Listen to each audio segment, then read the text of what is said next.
Okay, well, I think we should get started. We're running a few minutes late from the previous panel. I'll try to keep this on track as much as I can. We have, once again, for excellent speakers, there's Jakub Borytyński from the European Commission, Mark Smitham, who is just on his way to the dais.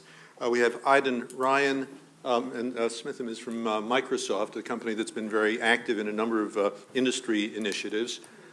We have Aidan Ryan from ENISA, and we have Professor George Christou at the University of Warwick. So again, a very fine panel. I'm pleased to announce that we have something a bit distinctive that we've held through all three of the sessions without particularly having planned it. There's an old saying that says, power corrupts, PowerPoint corrupts absolutely. This is going to be yet another PowerPoint-free session, which I think for these short presentations is not a bad thing. So with that said, I will turn the floor over to Jakub Borytyński of the Commission on a Tackling Cybersecurity Challenges presentation, and you can tell us perhaps a bit about how we're tackling them. Over to you. Thank you very much, Mr. Chairman. It's a great pleasure to be here. I would rather tend to be short because I hope we will have a chance for some questions and comments from your side. I had really a distinct privilege to basically accompany or be part of the EU developments on cybersecurity more broadly, and I myself somehow indeed kind of quite surprised by the speed and let's say the magnitude of how it advanced on the policy agenda. At the same time, you know, it consistently remains a sort of a kind of a construction site that is not necessarily, you know, it is on the one hand comprehensive, it touches on a lot of different dimensions, but clearly, you know, it's constantly a work in progress. So I would say equally two perspectives of glass half full or glass half empty, you know, remain valid. Of course, as an official, I'm always focusing on glass half full, but on the other hand, of course, we always see the things ahead of us. Now, what we have seen actually is that, you know, we have the cybersecurity strategy of 2013, which in a way still remains a valid point of reference. It was really a first attempt to bring a sort of a common narrative, you know, just look at cybersecurity perspective from different silos. Not that we have overcome the silos. I think it's inevitable because basically it's such a multifaceted challenge. There is a reason why, you know, whenever I get a question, so can we invite ministers to discuss cybersecurity? I'm responding, who are the ministers for cybersecurity, you know, because for the time being we have a very diverse and wide plethora of agencies and ministries at the national level that deal with cybersecurity, ranging from economy, telecom, defense, interior, you name it. Now, what I think is really super important, and indeed the date is approaching of the transposition of the NIS directive. This is, as you know, the first cybersecurity legislation in Europe. Its value, it's not that this is such a, you know, a highly advanced and sophisticated piece of legislation, but actually this is a piece of legislation that aims to achieve what is in a way one of fundamental challenges and objectives, that is basically to have a sort of a common baseline in Europe. Following the years of, let's say, different soft measures, the analysis of the Commission back 5-6 years ago was that we have actually huge differences in terms of resilience, in terms of preparedness, in terms of capacities at national level. So, in a way, one of the extremely important objectives of the NIS directive was indeed to make sure that there is certain basic toolbox that every member state has at its disposal, being it competent authorities, CSIRT, or the national strategy. Secondly, you know, what was essential there was actually to make sure that certain critical component of economy, the key companies, do follow legal obligations with respect to cybersecurity. And thirdly, of course, the fact that this directive laid foundations for cooperation between member states, you know, and cooperation that is never like coming in one go. It's always kind of a long process, but again, I can see from a practical point of view that the fact that we have this formal structure established by the directive is actually making a qualitative difference. The challenge obviously is huge because this is a directive. The room of discretion that member states got is quite vast. So I really expect this next 2-3 years would be a very useful and a very interesting kind of test of how actually the political commitment of, let's say, all member states is basically translating in practice. We definitely would need also a very strong cooperation with industry to make things happen. So this was and remains a very important building block, and on purpose I'm actually devoting so much attention to this because there is sometimes a tendency just to speak about things that are new, you know. So a nice directive in a way is not so new. The proposal was made 5 years ago, but you know, this is really the foundation. Now the Cybersecurity Act of last year can be seen indeed as a reflection of this trend of again covering different part of the needs that we have with respect to cybersecurity. So on the one hand, as you know, we have the Cybersecurity Act is devoted to making basically a NISA an agency that is that is stronger, that basically has more capacities, that is basically better fit for the challenges that we have. Again, Aiden is here, so I'm sure he may wish to bring his perspective on how you know how it's also being received by the team in Greece, by the team of ANISA. I must say that the challenge that we have always had is not gone. I mean, this very delicate and sensitive interplay, how much how much responsibilities member states have for themselves, and how much openness and readiness is to basically delegate some not even delegate, but just to give some responsibilities that could be complementary to national action. So that remains always a challenge, given the fact that cybersecurity is also very closely intertwined with issues of national security, even though, of course, our mandate to act is at the European level is very much related to the fact that we are talking about fundamental societal economic dimensions that is essential for the functioning of the single market. The second leg of the Cybersecurity Act relates to cybersecurity certification, and I think this is in a way a reflection of an important change that we are seeing now, in a way also maybe a certain maturity or increasing maturity of this policy, that we have realized, you know, that in this area, which is of course a symbol of kind of innovation and fast pace, nevertheless, you know, there is a need for more kind of rules and tools that are being used in other parts of the market. In that sense, certification, which gives certain, in a way, more power to a user, to consumer, gives more information, is for us again not as tool, a silver bullet, but just yet another tool that can contribute to the higher degree of cybersecurity. I will not kind of go why, because I think this is the reasons why we need cybersecurity certification are not different why we may need certification in other areas of the market.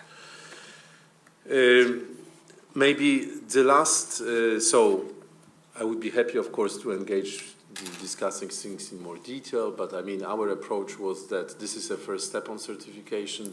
This is super complex technically issue. That is also, we took this kind of two-step approach. Now we are trying to agree, or not just I think the vacancy negotiations goes quite well, on basically a governance framework, which then would allow basically creation of specific schemes, individual schemes, in principle voluntary certification schemes in the future, involving basically all stakeholders, the industry, member states, etc. The NISA is going to play a very important part in this process.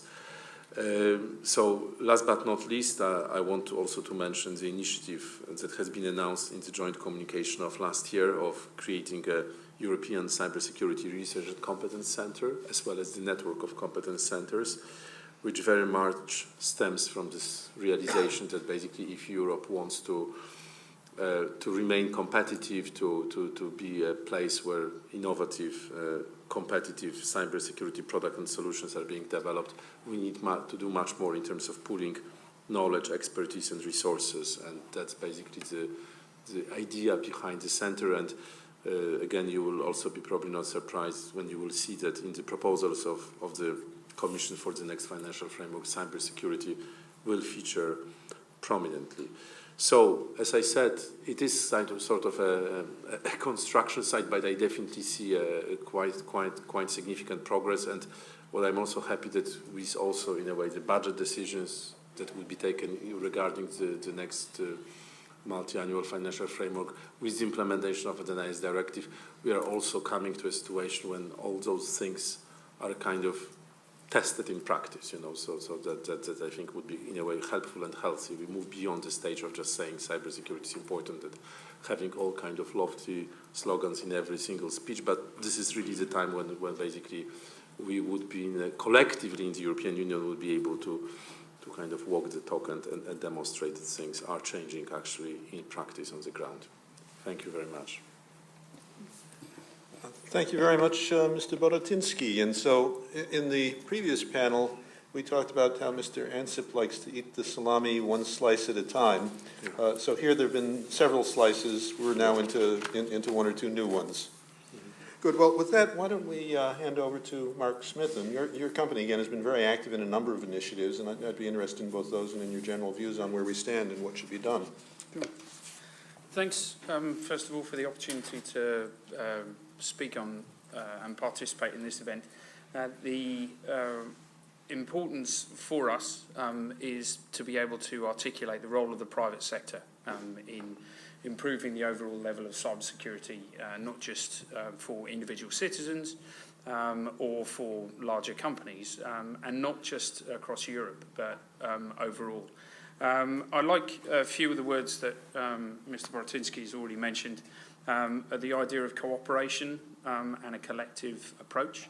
That's why Microsoft is so positive around the Network and Information Security Directive, the way that this particular proposal has enabled individual member states to set up infrastructures or internal governance and organisations that under certain situations in certain regions was never there, but also the way that it is facilitating coordination between all of those different member states. So it's not just an idea of increasing the capability in individual locations that didn't have it, but also to coordinate between them. The reason why that's so fundamentally important, and the idea of cooperation between member states, is it's still worth repeating. Nice headlines that often get repeated in speeches of this nature, is the idea that cyber attacks do cross borders quite freely. And so it's not a case of approaching things from a national perspective. It is a continuing challenge for how to address this collectively based on different resources. And that's the reason why the role of the private sector is also fundamentally important in this as well. The landscape has changed quite significantly. Compared to 2012 strategy or the original proposals of the NIS directive, and where we're seeing things change now is that cyber attacks are hitting individual citizens on private infrastructure in peacetime. Now, this is not something that was necessarily the case a longer time ago. The main targets were nation states and individual organisations rather than private sector companies. And the facilities available to Microsoft to identify these issues and to be able to respond shouldn't necessarily be limited purely to us as an enterprise. It's much more important, again, to go back to the point about collective response and cooperation. It's not just between member states and individual competent authorities. It's also making use of notification and information sharing between businesses and also government organisations as well. So from our perspective, it leads directly into the role that ENISA can potentially play in future. When there are a lot of things that are happening, the cyber attacks, they're being notified to the company. And it has an economic impact to the individuals, but also to the company as well. Just as coordination and cooperation when there is an incident or a cyber attack, it's equally valid to highlight cooperation and coordination when somebody identifies vulnerabilities in a particular website or service or application. Different countries approach this from different perspectives. There are 3 examples of national approaches inside Europe, but even they are ever so slightly different. So there is an opportunity with the Cybersecurity Act and trying to define the role of ENISA, of where ENISA can go further with that cooperation and coordination and guidance role that it has found itself to be so successful in the past, can do more in future to handle guidance for coordinated vulnerability disclosure across Europe. It's not just about Europe, though. The important factor to consider, if we are talking about cross-border, it's not just about the digital single market. In Europe, there are quite a lot of approaches across the world where Europe can be seen as a leader. However, if Europe leads and it's not recognised outside Europe, then it shuts down the market for businesses inside Europe to be able to play in other markets across the world. So, for example, if there is a European approach which is not recognised in China, it means the European companies cannot meet the needs of the Chinese market. For example, just an example. It might seem strange that somebody that works for an American company makes this point. However, from Microsoft's perspective, we are talking about our success is built on making individual citizens, small organisations and large companies and enterprises more productive, and they can only do that when they're involved in a larger supply chain. It's not just about us providing a product, it's us providing a product or a service where SMEs are able to become more productive and do their work. So therefore, we don't want to see an approach that would necessarily limit the scope and economic development and opportunity of those smaller organisations when they could be making the most of opportunities across Europe, but also outside Europe as well. So one of the things you will hear from Microsoft quite a lot is the idea of in cybersecurity certification frameworks, it's best if they can take the approach of international, globally recognised standards, as opposed to necessarily in reinventing the wheel in a way which is not necessarily recognised outside Europe. And the last thing that is worthwhile mentioning from the point of view of the private sector is we do recognise that we ourselves can do more.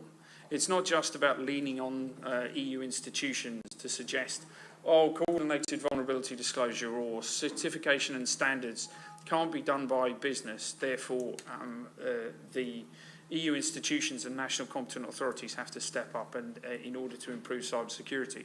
We recognise that we have a significant investment and capability ourselves. We invest over $1 billion a year in cybersecurity, purely on defence. We have over 3,000 security engineers dedicated to protecting our systems and software, but we recognise we can do more. We can go further.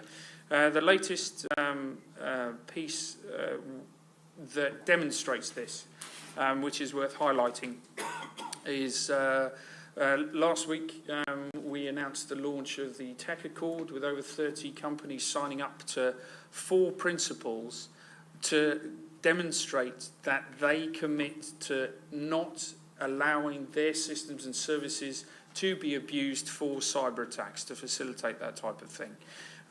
To complement the Tech Accord, there's also, because that's talking about companies, there's also an opportunity for us to demonstrate how we can help political parties, democratic services in national administrations, even local administrations, to try and defend themselves against malicious or necessarily malicious influence that can affect the outcomes of democratic processes.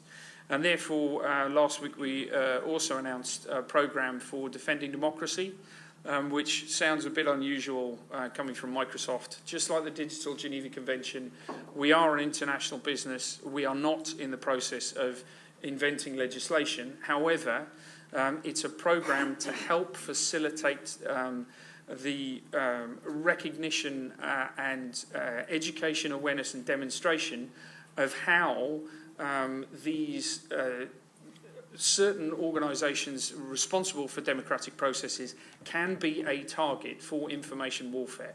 We've already seen a couple of good examples of that, potentially in the US and potentially in the UK with the referendum. We want to see what Microsoft can do in order to avoid this sort of thing being repeated, because technology is so embedded in everybody's day-to-day and also professional lives, and therefore these are being used by political campaigns.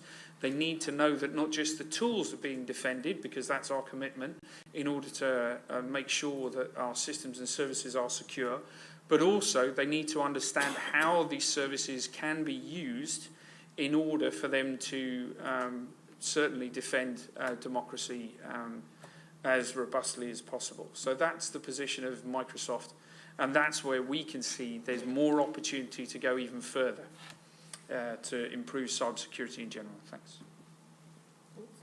Thank you, Mark, and my compliments. Those are very interesting programs. Good. Well, why don't we move along now to Anissa and to Aidan Ryan. Why don't we just pass on to you? I'll make comments later. Okay, thank you, Scott. Thank you for the opportunity to speak here today. Firstly, I'd just like to give a little bit of background about ANISA. ANISA was founded back in 2004 pursuant to an EU regulation. It's a small agency by European standards. It has 84 people and it is located in Greece. The agency, in effect, acts as a centre of network and information security expertise. It primarily serves EU institutions and the member states.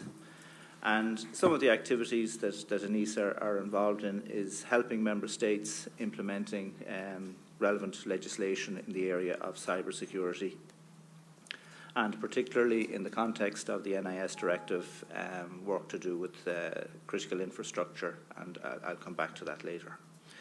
The Microsoft's Mark there mentioned that we have an important coordination role.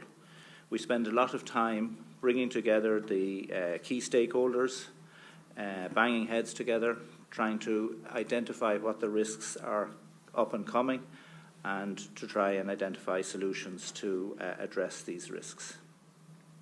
In September 27, as Jakob said, the Commission proposed a draft legislation for a stronger and better resourced agency.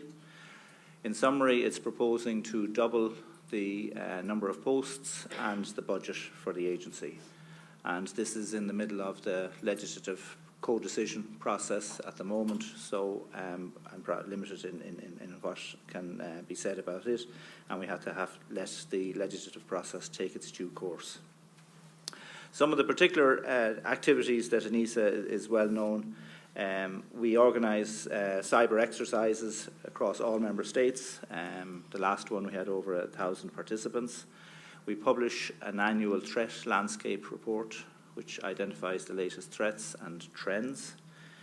The CSERT group, one of the requirements of the NIS directive is that each member state set up a computer security incident response team, and ANISA acts as the secretary of it. And also from the NIS directive, there's a cooperation group, which again, ANISA supports the Commission in their work there. We hold various thematic workshops. I'd advise you keep an eye on our website. Programs like Annual Privacy, Smart Cities, and so on across Europe. So moving on from ANISA, just to set the scene of where we are and some of the challenges that are facing us. We all accept we're living with the consequences of the digital revolution, but I would suggest that this revolution is only partly over and there is a lot more to come down the tracks. We're interested in protecting our information from a personal data perspective and also from an intellectual property perspective. We're living with new disruptive business models, such as the blockchain, artificial intelligence, anything as a service, that are raising new challenges from a cybersecurity perspective. One of the speakers mentioned earlier, we're living in a borderless world. So this is creating its own legal challenges and technical challenges. And more we're seeing member states and sovereign countries introducing legislation with extraterritorial effect, because we're all living in a situation where we don't know where our data is lying, and we don't necessarily have immediate legislative effect, and the solution will involve cooperation with other member states and extraterritorial legal support. So some of the technologies that we're focusing on at the moment include the likes of big data, the collection, storage, effects of artificial intelligence as this big data is processed. We have the sensors and actuators revolution, the Internet of Things. They expect 20 billion by 2020 devices to be connected and active. We have Industry 4.0, and then what I call Smart X, smart airports, smart cities, smart everything. Cloud computing has been around for a while. We have introduced some guidelines and reports to assist on improving security in the cloud infrastructure. We're looking at increasing performance of mobile devices and networks, particularly in the context of 5G. And finally, we're looking at unified communications through common interfaces, where we no longer distinguish a separate piece of infrastructure for our telecommunications and for our services. And this is possibly introducing a greater risk of a single point of failure. Just to say a few words to maybe help the debate and discussion is the concept of European digital sovereignty. Security and our devices are critical to the services. And it has been reported and written up quite extensively that European is seen as a supply push market rather than a demand market. Most of the products, or not most, but many of the products we use every day come from outside the EU, and the question has to be asked, why are more of these products not generated, developed and produced in the EU? Many of the actors, many of our platforms, similarly, are based outside the EU, and again, that brings its own challenges. So we have a highly complex supply system, and this is an issue we need to study, understand the effects of, and be able to address. And this complexity adds and increases the whole aspect of cybersecurity from both the software and hardware perspective. So what do we need to do? What is the challenge? I think at the highest level is building security means building trust. The NIS directive has gone a long way. We're going to see the transposition date pass in May. It involves the identification of operators of essential service, digital service providers, the key players in our economy that will need to make sure that we have the necessary and appropriate level of capacity, the appropriate level of cooperation, and a particular focus on critical infrastructure. Similarly, in Europe, we have the big programme of the Horizon 2020 with its research and development, which should help the security market in Europe develop. So much is done, but certainly much more needs to be done. We need to grow the IT security investment in Europe. This involves adding value. It also involves jobs. And cybersecurity is one of those topics, I believe, that SMEs can actively participate. You don't have to be a global player to get into this space. We have some very good European SMEs who are contributing to cybersecurity in a way that is ideal for export and for future potential. Just one figure that we worked on together with McKinsey's, and it is a statistic that said if we matched US spend per GDP, the ratio in Europe would involve a growth of about €7 billion. So those comments, I'll conclude. Thank you, Chair. Thank you, Aydin. So I think what I heard was something of an echo of Mr. Borodinski's comment that there's much done, but also much that needs to be done. One question I'd toss out, if I might. It seems to me, when I last was more directly involved with ENISA, I led the study for the Parliament when ENISA was up for a recharter in 2012. Study was probably 2012, the recharter 2013. And at the time, I know there'd been a historical resistance to giving ENISA any responsibilities that remotely approached operational responsibilities. It seems to me that that was already starting to break down at the time, and it seems to be moving a step further. Is there much done and still much to be done, or do the latest provisions actually put you more squarely into the operational loop? Okay, maybe just to make a first comment from maybe a legal perspective, in that ENISA is here to serve the member states, and the member states have their sovereign responsibility, and European legislation is meant to kick in at when there is a subsidiarity principle is involved. So I think a lot of maturity has taken place in the meantime. The level of coordination, the level of trust has increased, and we are now facilitating the member states much more in sharing information, and I think the relationship has grown stronger. And I think the key principle is to ensure better coordination, and once ENISA can fit into that path, I think we're going in the right direction to meet the challenges.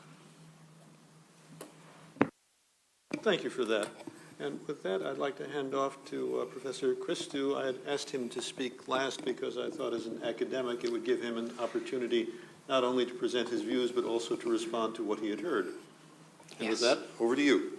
Thank you very much. Thank you for the invitation to speak. I've been given the simple task of summarising the perspectives, or not so simple task given the complexity that we've just heard about. So what I want to try and do is perhaps just touch on a few of the points in terms of the revised cybersecurity strategy. I mean, agree completely in terms of when I started looking at cybersecurity in the European Union in 2011. I mean, we didn't even have a strategy, and since then I think things have evolved positively. So I will try and focus on the half full, but also perhaps the half empty, just to give some balance. So what are the aims of the digital single market in terms of cybersecurity? Well, the two main aims are to create a more resilient Europe. We haven't really heard that much about resilience, but it's a critical concept that ran through the original cybersecurity strategy and runs through the revised cybersecurity strategy, as does deterrence and defence. I think the more relevant parts are around resilience and around deterrence in this case. So I want to start off with that in the sense of, I guess as an academic I will touch upon key concepts. And I'd like to hear a little bit more about how resilience is actually conceived as a strategic concept in the actual strategy itself. I think rightly so. I think there's obviously been some definition already of what it is. This holistic notion of resilience, embracing the whole of society, including business, citizens, etc., etc. But I think in practical terms, I'd like to hear more about how that sort of resilience is going to be achieved. So one thing we haven't talked about is perhaps digital skills. We heard lots about it previously. One of the cornerstones of the revised strategy is around trying to generate or fill that gap that we all know is coming in terms of what we need and what is actually out there. So there's all sorts of stats out there in terms of what that gap will be, depending on what you read.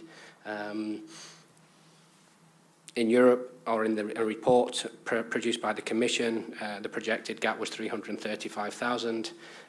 Another independent report suggests 1.5 million. I'm sure the figure is somewhere in between.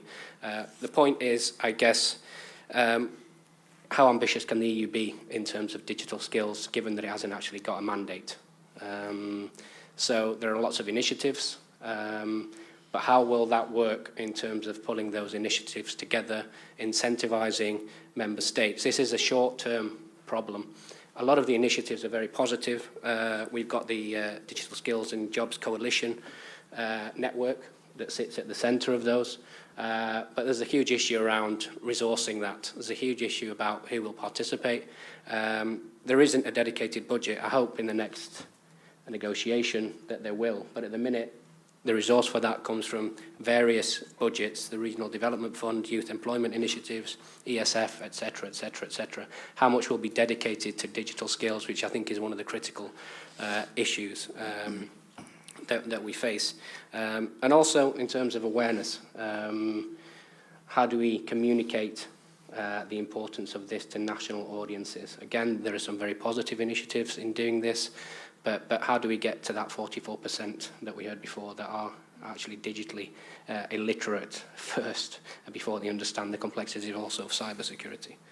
The second question, I guess, is around governance. Again, I think all morning we heard about what type of regulatory regime works, what type of governance works. Now, I'm not arguing for or against this, but the certification scheme is going to be voluntary. And I'm sure there's an evidence base for that, and there's been a push for that voluntary mode of governance within this. The question I ask is, I guess, given that the rationale of the NIST was to move to a mandatory base, precisely because voluntary arrangements hadn't worked in the past, is this a missed opportunity with regards to actually putting the EU on the map with regards to both certification in Europe, but also the broader question that was raised by Mark about the global viability of these?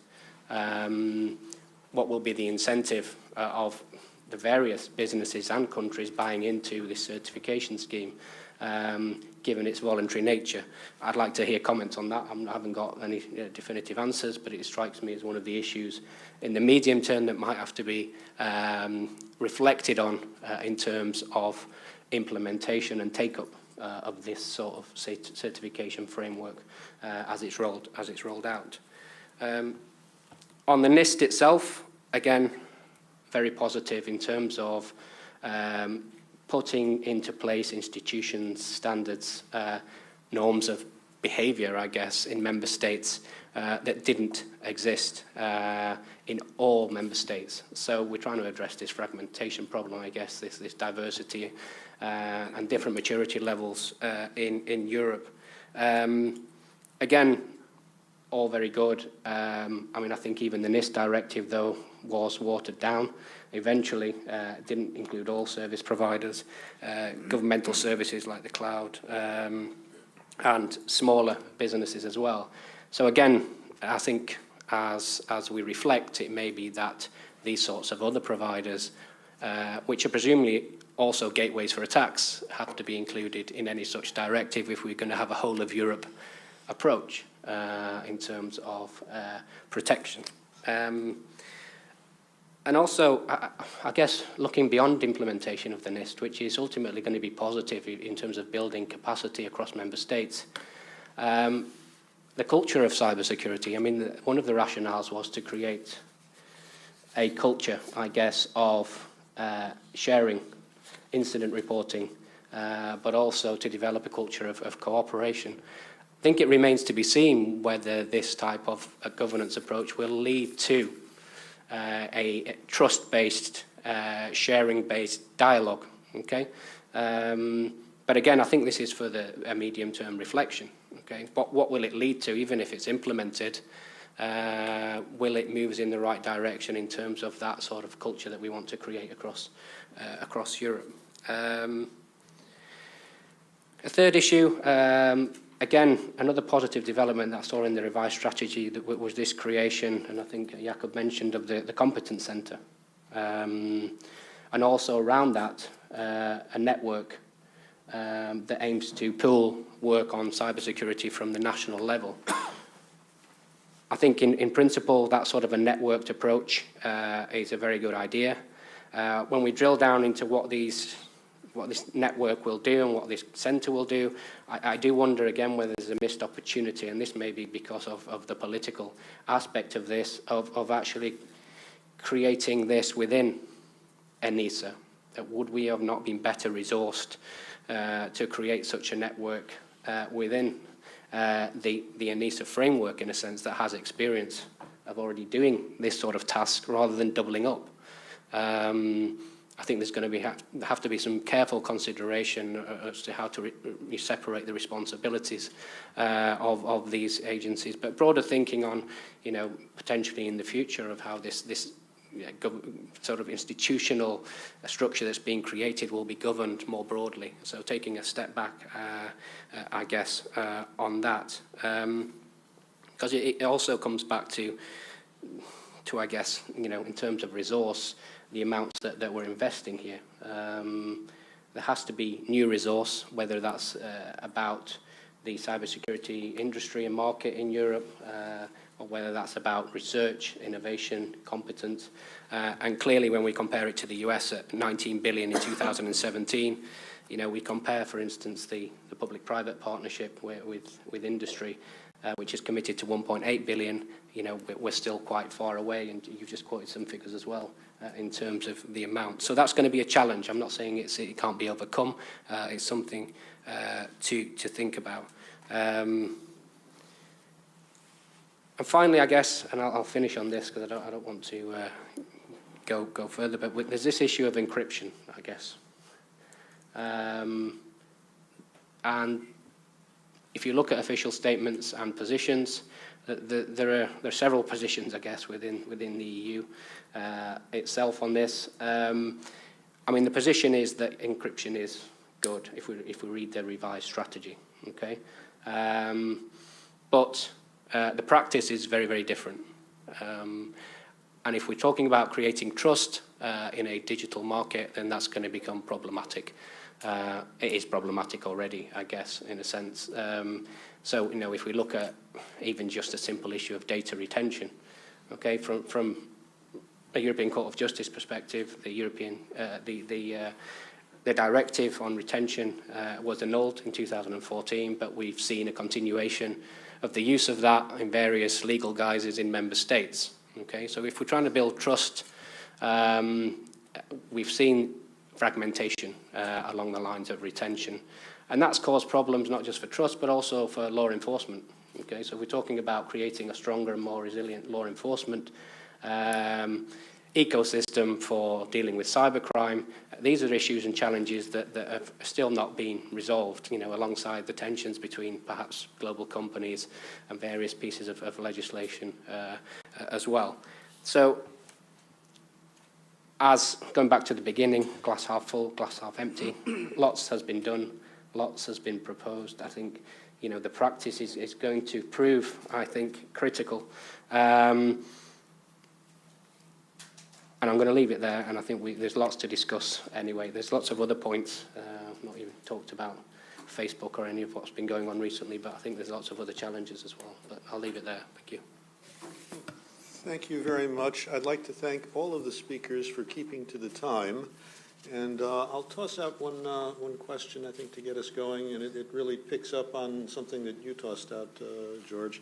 As far as certification, I'd be interested in following up a little more on what the views are around the table on how effective that is, how necessary it is. I know the fragmentation was an issue that showed up very prominently in some of the front text in the regulation. Now, one example that really stood out for me was a claim that if a firm wanted to be providing, I think it was smart metering in the UK, France, and Germany, that they would expect to have to make investments in order to pass 3 distinct certification schemes. France was estimated to cost about 150K, the UK about the same, and Germany about $1 million. So in the previous panel, we had discussions about what's the impact on small businesses. I think even for a not so small business, that's a substantial overhead. Is that pretty much key to the kinds of concerns that drove the certification thrust, and is that right? Thank you very much for raising the issue of certification. Now, in terms of what has driven this initiative forward was that what we definitely see that there is a demand for certification. That's why we had emergence of national initiatives, even though there is definitely not very little still available. Indeed, so from that point of view, that was one of the key reasons why we have come forward with this initiative. I think it's very useful when we speak about voluntary versus mandatory just to fully realize what mandatory means. I mean, mandatory basically certification means that you cannot place a product on the market unless that product is certified. You know, that's basically what it means.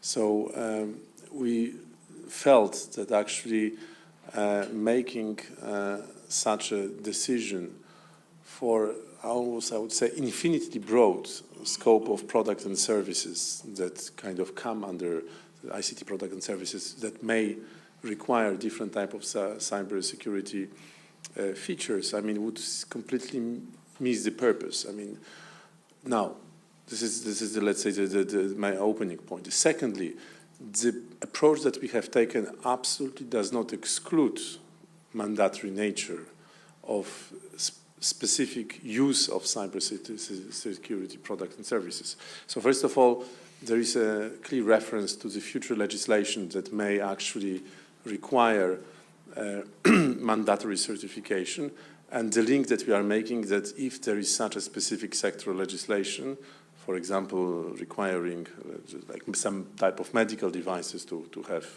mandatory certificates. So the link would be that if there is a scheme already established under the European framework, that scheme should be used to demonstrate compliance.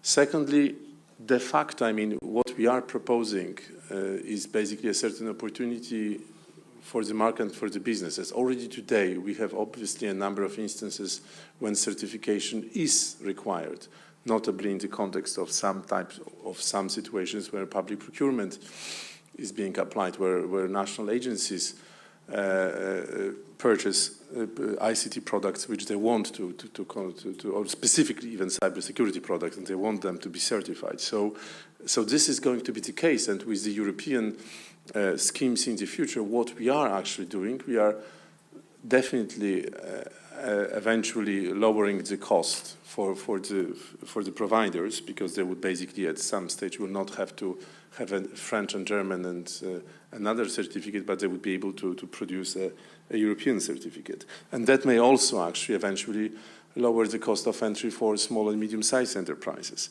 So the picture is definitely mixed. It's not like black and white. I mean, our opening position is it's for the time being it's voluntary because we are basically not setting up any specific scheme at that stage.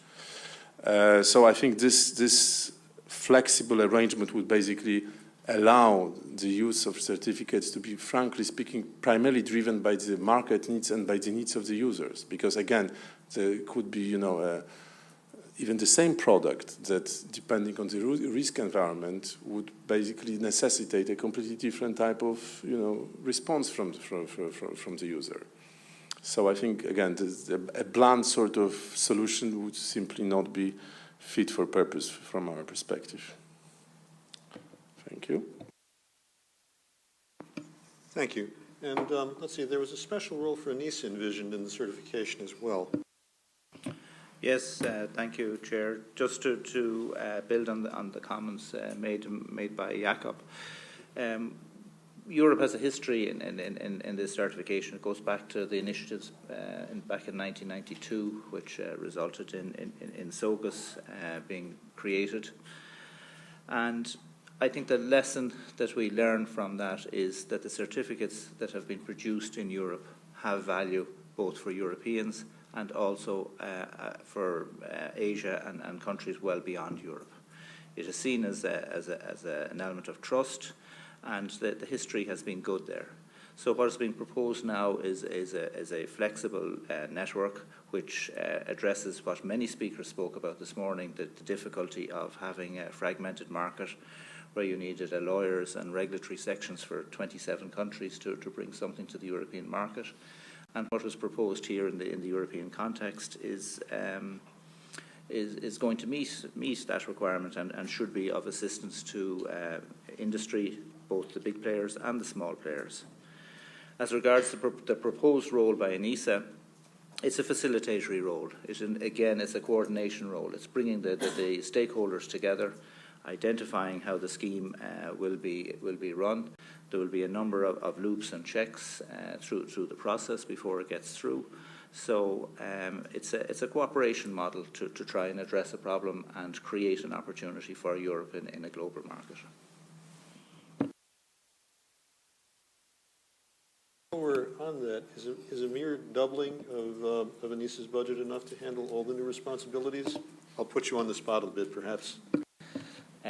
This happened to me last week at the council meeting as well, and like any good civil servant, I'll give the same answer. Any civil servant would always look for more resources, but we have to live in the real world and take what's on offer and work with it. Thank you. Nicely put. Well, I'm happy to say that since the speakers were good about keeping to their time, we do have plenty of time for question and answer, and I'd like to hand off to the audience, to the floor. This is your panel.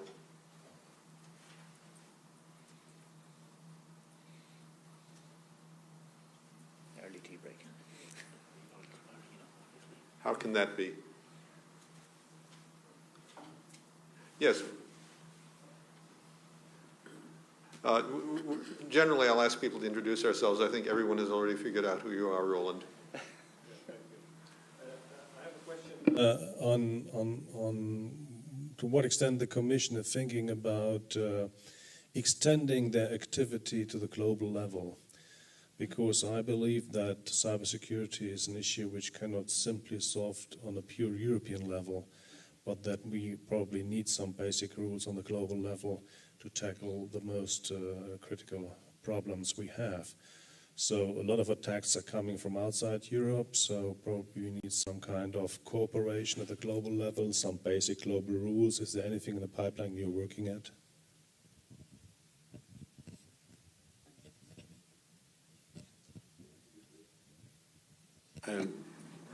Right, I mean,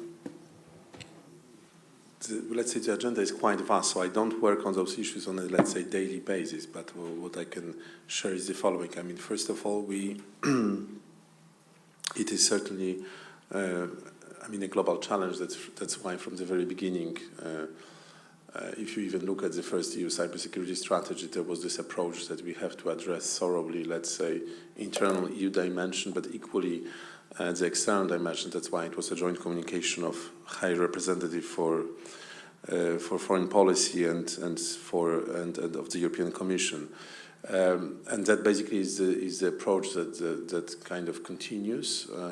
EU is engaged in a number of bilateral dialogues with key countries. I would say they have a more sort of cyber political dimension.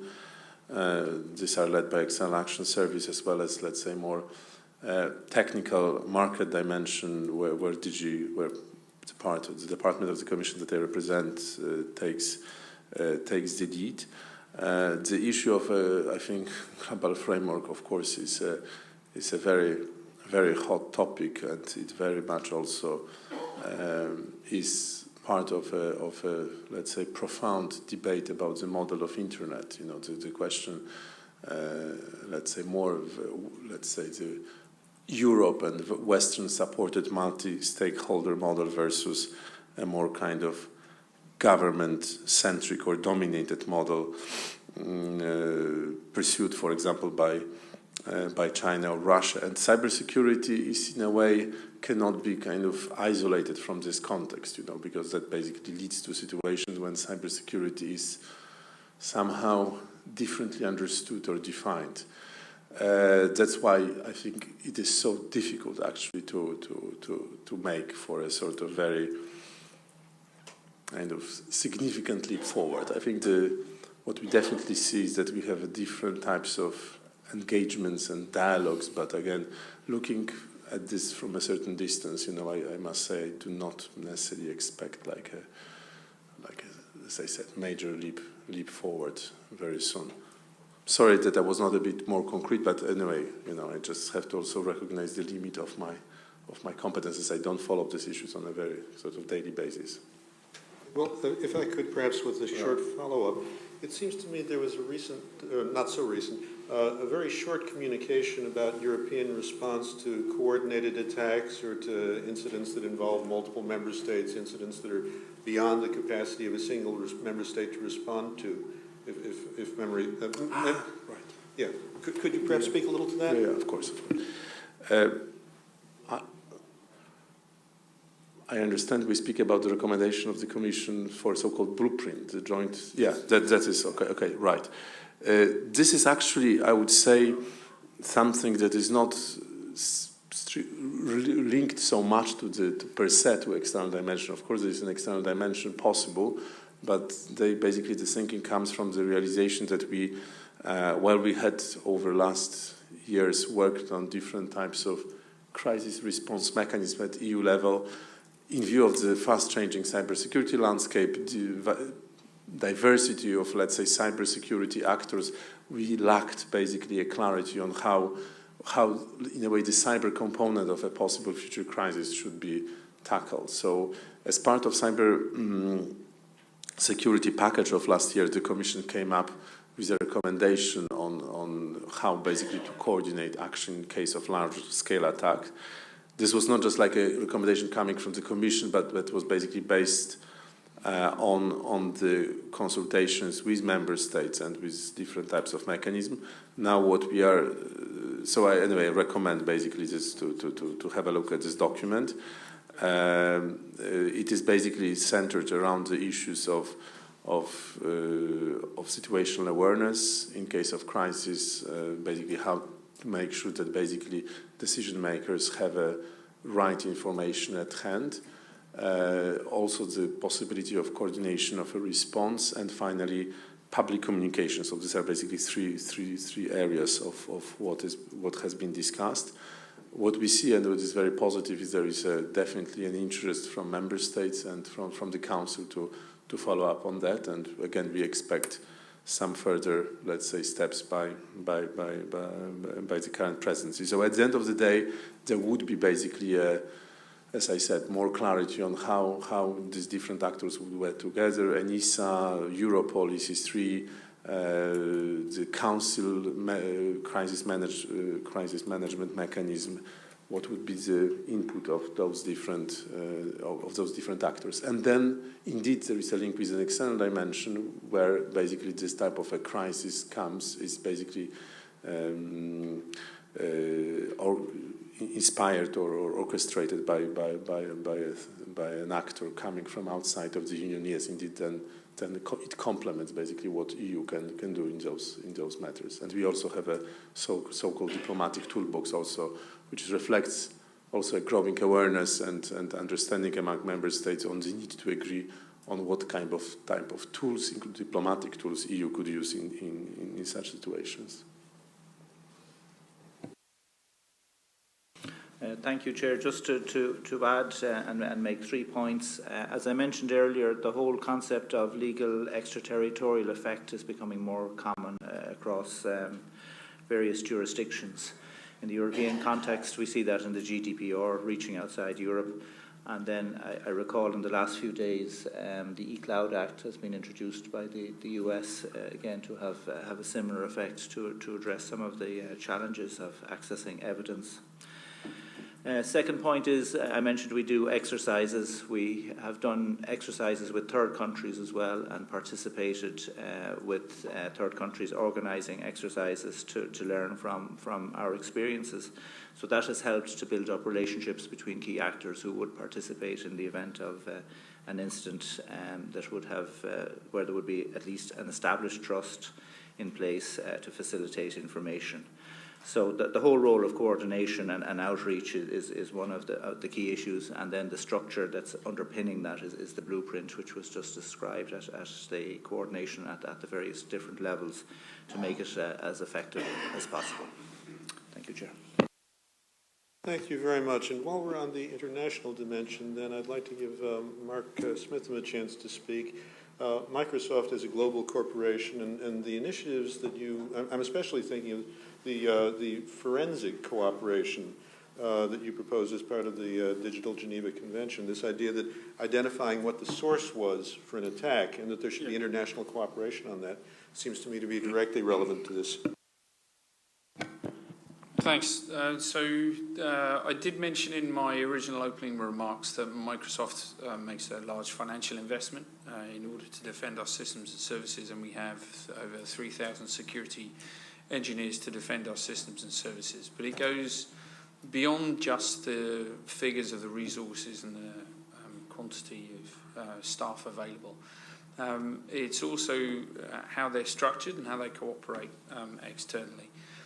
We have an organisation inside Microsoft, a Threat Intelligence Centre, and we participate in information sharing and analysis centres in different sectors around the world as well. So we play an important role in cooperation with partners and also customers in order to help them, based on the information and the threat intelligence that we have, to protect and defend themselves. And this information is based on our systems and services operating worldwide and the networks and the data points that we have access to. When the information comes in as a feed, it can be provided to customers or partners in a cooperative way and a controlled way. It's not just freely available and readily accessible. Because it's quite useful. One good example for it is helping EU institutions to defend themselves, because the cyber emergency response team for the EU institution, CERT-EU, participate in threat intelligence sharing, where we provide them with information. It's a one-way feed which they make use of. It's not that we have access to their systems and we read them. It's we intentionally provide them with transparent information about what we know about various different types of threats and behaviours. So that's one example of what we are doing in order to help international cooperation going global based on our own resources and organisational setup and commitment to transparency and information security. One of the other things is what you've just alluded to is something that we refer to as an attribution council. So I did say that Microsoft is an enterprise organisation. It's not there to create new international treaties, and therefore the name of a digital Geneva Convention is often taken at face value, and people think we're proposing new international treaties. That's not the case. It's just the name of a program with three different pillars in it. One I've already mentioned is a tech accord. The other one is an attribution council. Again, not an organisation that should be left to private sector to be able to do by itself, and therefore not necessarily something that should be done by an individual country or member state. It's a collaborative, the concept is a collaborative effort where the information about threats and identifiable behaviours of cyber attack can be used and combined together in order to provide evidence whereby a council could collectively come to a decision to attribute the origin and source of a cyber attack. That's one of the aims of Microsoft, to try and help at a global level better resilience in cybersecurity through attribution mechanisms. Thanks. Is that something that should be set up with less than universal kind of participation? In other words, the critical mass of countries come together, not everybody? I'm thinking, by the way, also of Mr. Boratinsky's comment that some countries have a different view of cybersecurity than we tend to in Europe. It's definitely correct. So the previous attempts at trying to do something around this, because it's closely linked to the other pillar of the Digital Geneva Convention, the idea of binding government agreement of what is acceptable behaviour by a nation state in cyberspace. And unfortunately, everybody has different definitions of cyber warfare and what constitutes a cyber attack or conflict in cyberspace. It's complicated. I won't go into it in too much detail, but what I will say is there was a lot of work done by the UN group of governmental experts last year, and they were unable to reach agreement globally, even though there were quite a lot of countries aligned to the United States and similar countries' approaches for defining cyber warfare and conflict in cyberspace. but there was a dissent among particularly Russia and Cuba, defining conflict in cyberspace should include information warfare and national nation-state supported propaganda programs. And therefore, at that stage, an agreement was unable to be reached. But you can see that there was necessarily a critical mass. But it needs, from our perspective, it certainly needs to be a combined, unanimous approach. Otherwise, it'll just, we've already mentioned the fragmentation word, and that needs to be avoided as much as possible. Thank you. Well, now we have lots of questions. I counted 1, 2, 3, 4. So first, Antonio from Banco Santander. Yes. Made by Professor Christo regarding the need to improve digital skills in Europe. I know that is the hook to my question and to my comment to the Commission. I know that the Commission doesn't have attributes to force any educational program in member states. I'm going to wait for Mr. Mboraski to hear my comment. Yeah. Okay. I know that the Commission doesn't have the capacity to impose any educational program in member states, but in this important role of benchmarking, information sharing, and so on and so forth, I would like to pinpoint to the case of a small country, not a European country, which is Chile. Chile is basically revamping and reanalyzing all the curricula of all the international, all of the university studies to include the need to become experts in digitalization, coding, and so on and so forth, under the motto that coding is the new English. You need to be able to code as well as you need to be able to speak English. So these sort of things that, in my view, reflects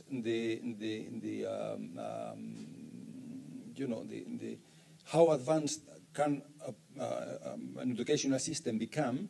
It is something that perhaps in Europe we should be trying to copy and to learn. Thank you.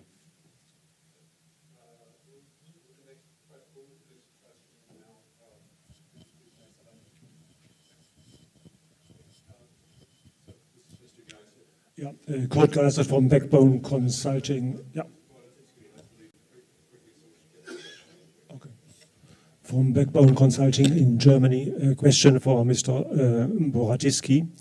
You mentioned possible attacks from outside, and in this context you mentioned Mrs. Mogherini. Is it true that there is a task force in building up in the External Action Service, and is there also cooperation with NATO?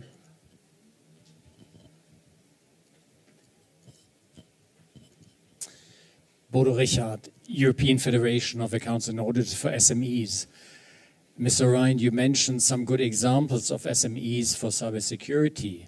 Last year, we heard at our IT conference from a representative from ENISA that there is still a lack of evidence and there was still a lack of support from SMEs for cybersecurity. Could you give us some examples where there has been progress and maybe where there's still information or activities are missing?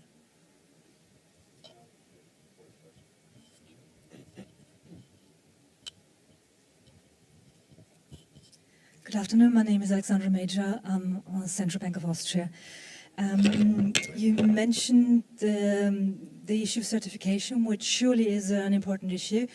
I'm just wondering how to tackle that in practical terms, like because obviously certification is always lagging a bit behind, and how to bridge this gap between kind of regulating something or certifying something, and then with the pace and of the innovation, basically.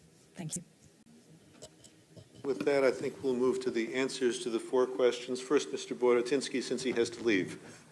I'm really apologies for that. I will not stay till the end. So first, the question concerning skills. So first of all, of course, as you understand, Commission's powers in that respect are limited. in the area of education. I mean, nevertheless, this is being recognized as a very important area where actually cooperation indeed between member states should be encouraged. That's why the issue of skills have been very much addressed in the joint communication. It is a topic on which the Commissioner Maria Gabriel actually is really dedicating a lot of her attention, of course, not just in the context of cybersecurity, but more broadly, digital skills. Now, specifically on cybersecurity, within the tasks of this Future Competence Center, that has been described and on which we are working now, and there should be a proposal coming up soon. Indeed, we see the specific role of the center in aligning curricula and basically driving this kind of the direction whereby we could have a more aligned approach in Europe. I would say especially as relates to this more high-end skills, cybersecurity. On the issue of foreign external dimension, obviously, External Action Service has for many years a team of people dedicated to cybersecurity. We have been working together back already on the first cybersecurity strategy. So there is definitely this kind of policy coordination in that respect. With NATO, this has actually received an important push with the Warsaw Declaration of 2016. Cybersecurity was recognized as one of the important areas of EU-NATO cooperation.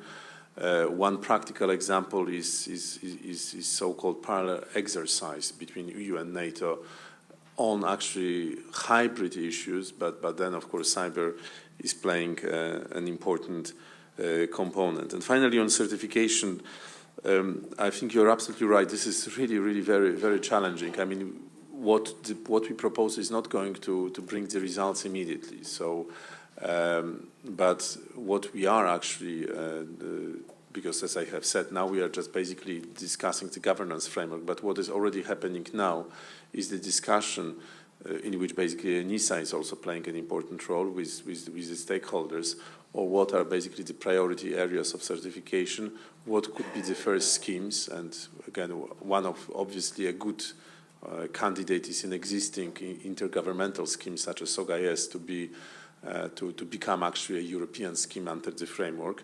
That actually would have some relevance even to the sector that you represent, because obviously you have products certified under SOGA-IS, which are relevant for the financial sector. But as I also see it as a sort of a parallel process with the regulation, with the sector regulation. We basically see how cybersecurity is being mainstreamed, like the payment services, the new payment services directive is including specific provision on cybersecurity.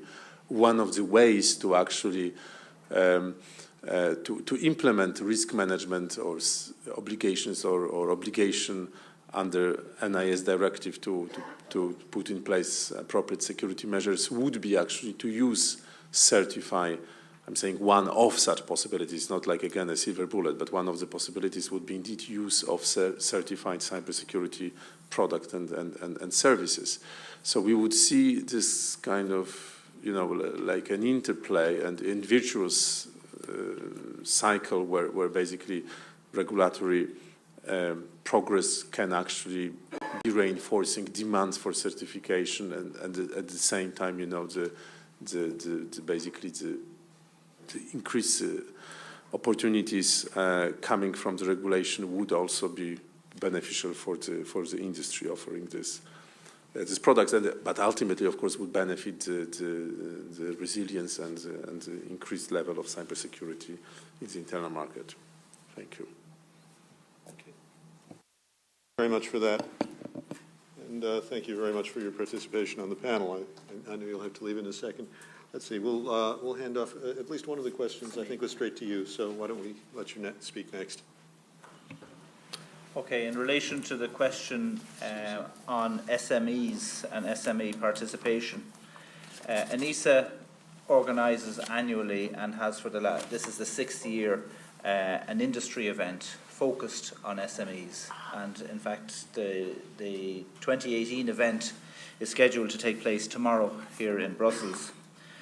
And what that has allowed us is for European SME community to come together, and not alone to meet people, to see the latest challenges and the latest opportunities in the areas of cybersecurity, but to extend beyond the technical aspect and look at funding opportunities to raise finance, access to the knowledge associated with the research and development calls put out by the Commission, advice on procurement issues that would help SMEs to participate more. So this year, tomorrow, in light of the proposal put forward by the Commission on certification, there's going to be quite a bit of focus on certification. I have a figure buried here somewhere in my paper of an enormous amount of money that is expected to be spent on certification of products and services in the next few years on a global basis. And we believe SMEs are ideally placed to get into this space and organically grow to meet the new needs that are emerging from the legislation that is being put forward. So we recognise that we're working closely with them. Our comments derive from our experiences and feedback from the community. I suggest, if you're not familiar with the meeting tomorrow, that we can get you there, and it's really focusing on cybersecurity and as an SME opportunity. Thank you. Good. And Mark, did you have any responses to the questions? They weren't specifically pointed at you. No, but on the point about certification and how to do things quickly, you're quite correct. One of the main problems for certification is what do you certify against? And from the perspective of trying to make this actually useful, it needs to be based on international, globally recognised standards. They take a long time to develop. So one of the really good things about the proposal is it's a certification framework, and it's not designed to replace or remove or get rid of existing mechanisms, organisations, procedural processes to produce new certificates.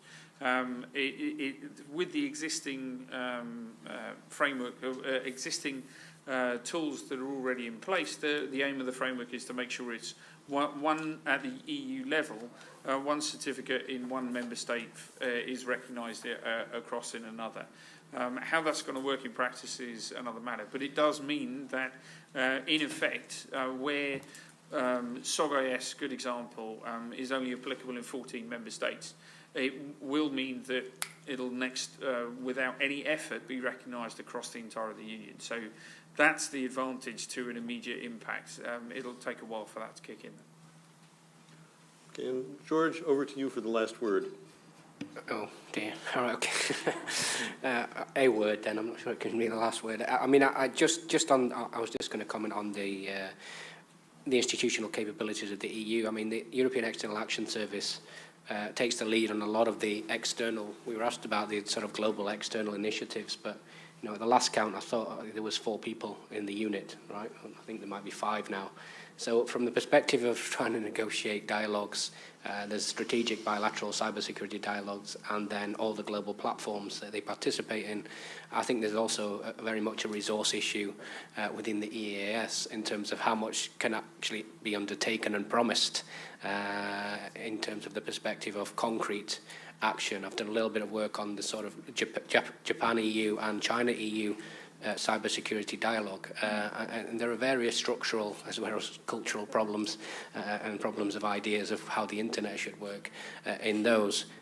The Geneva Convention is a fascinating idea, and the Tech Accord, I mean, I can have a chat with Mark about that in private, I think. But I think what we're seeing here is that to make progress, we're going to need both governments and larger tech firms to take the lead on this. And even then, we have to be prepared for a differentiated, I think, agreement, even though the ideal would be for everybody to go, yes, excellent, we all agree. I don't think that's going to be the case. And we have to figure out how everybody can fit in, but with the differentiated interests and visions that they have. Anyway, that's me done.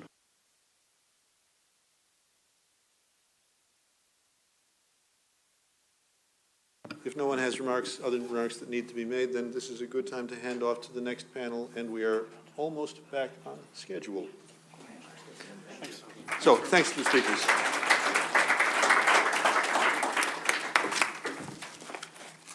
Okay, could the crew please switch the nameplates? Thank you.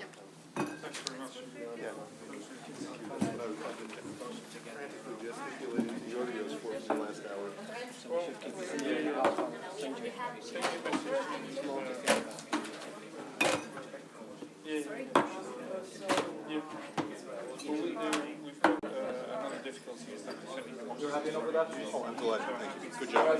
Good job.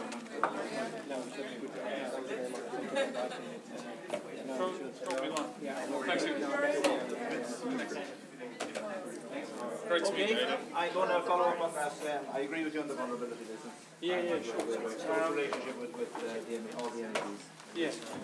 It'll be a little rush change now, but there's no break plan before the next session.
Okay, so I suggest that we start the session. It's been quite a full day, lots of interesting discussions, and I think we are going to have a very nice discussion in this panel as well. Now, it seems to me that the theme of this panel is going to be disruption, disruptive technology.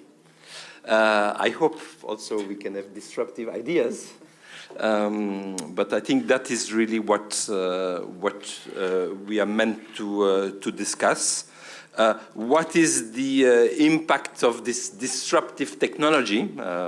Lots of nice things, lots of worrisome elements. And what does it mean in economic terms? What does it mean for incumbent firms versus newcomers? Is that the way for newcomers to enter, or it's the other way around? Are there already some incumbents who have entrenched positions here? What does it mean for entrepreneurs versus labor? Or how is labor evolving in this new economy, right? What kind of labor? What does it mean for different kinds of labor? Skilled versus unskilled? Is it the end of unskilled workers? Is it a winner-take-all economy? All of those kind of disruption. So I'm sure we'll hear a lot of views on this. We are going to start, we'll do it in this alphabetical order. So we start with Lee Junius from Google to tell us what is your analysis of the situation, and then we'll follow with Oliver, with Renilde, and then with Andrew. Okay, Lee, you're the first. Alphabetical order, absolutely. Okay. 10 minutes for each of you. Okay. Thank you, André, and good afternoon, ladies and gentlemen. It's a pleasure to be here today. I was preparing my speech over the weekend in the sun, and I was reading a book, and I was reading a book where I found a lot of wisdom, and one of the phrases that I found was, "You cannot step in the same river twice." And it made me think about, what does this mean? And of course, I didn't invent this inspiring sentence. It comes from a Greek philosopher, 500 years BC, and his name was Heraclitus. Everybody knows, I think, a bit this is the idea behind. So the idea is that, of course, the river is changing nonstop, and the person, him or herself, is also changing. So today we're talking about change, and he was using that quote to talk about change at that time. And today I think we see technology as very much driving and being part of such change. Now the question is, and it would be interesting to see here in the audience, how you see this digital change. Do you see it as a natural evolution, or do you see it as an unprecedented change? So if you see it as an unprecedented change, maybe you can raise your hand just to get a feel of the thinking in the group. Okay.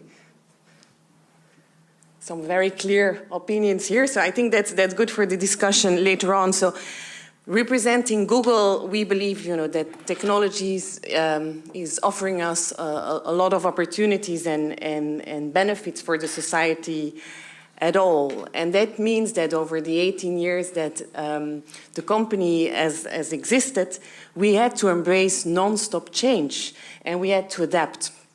And you may have heard that our CEO, Sundar Pichai, was speaking about our company as an AI-first company. And at the time, there were only a few machine learning experts or AI experts.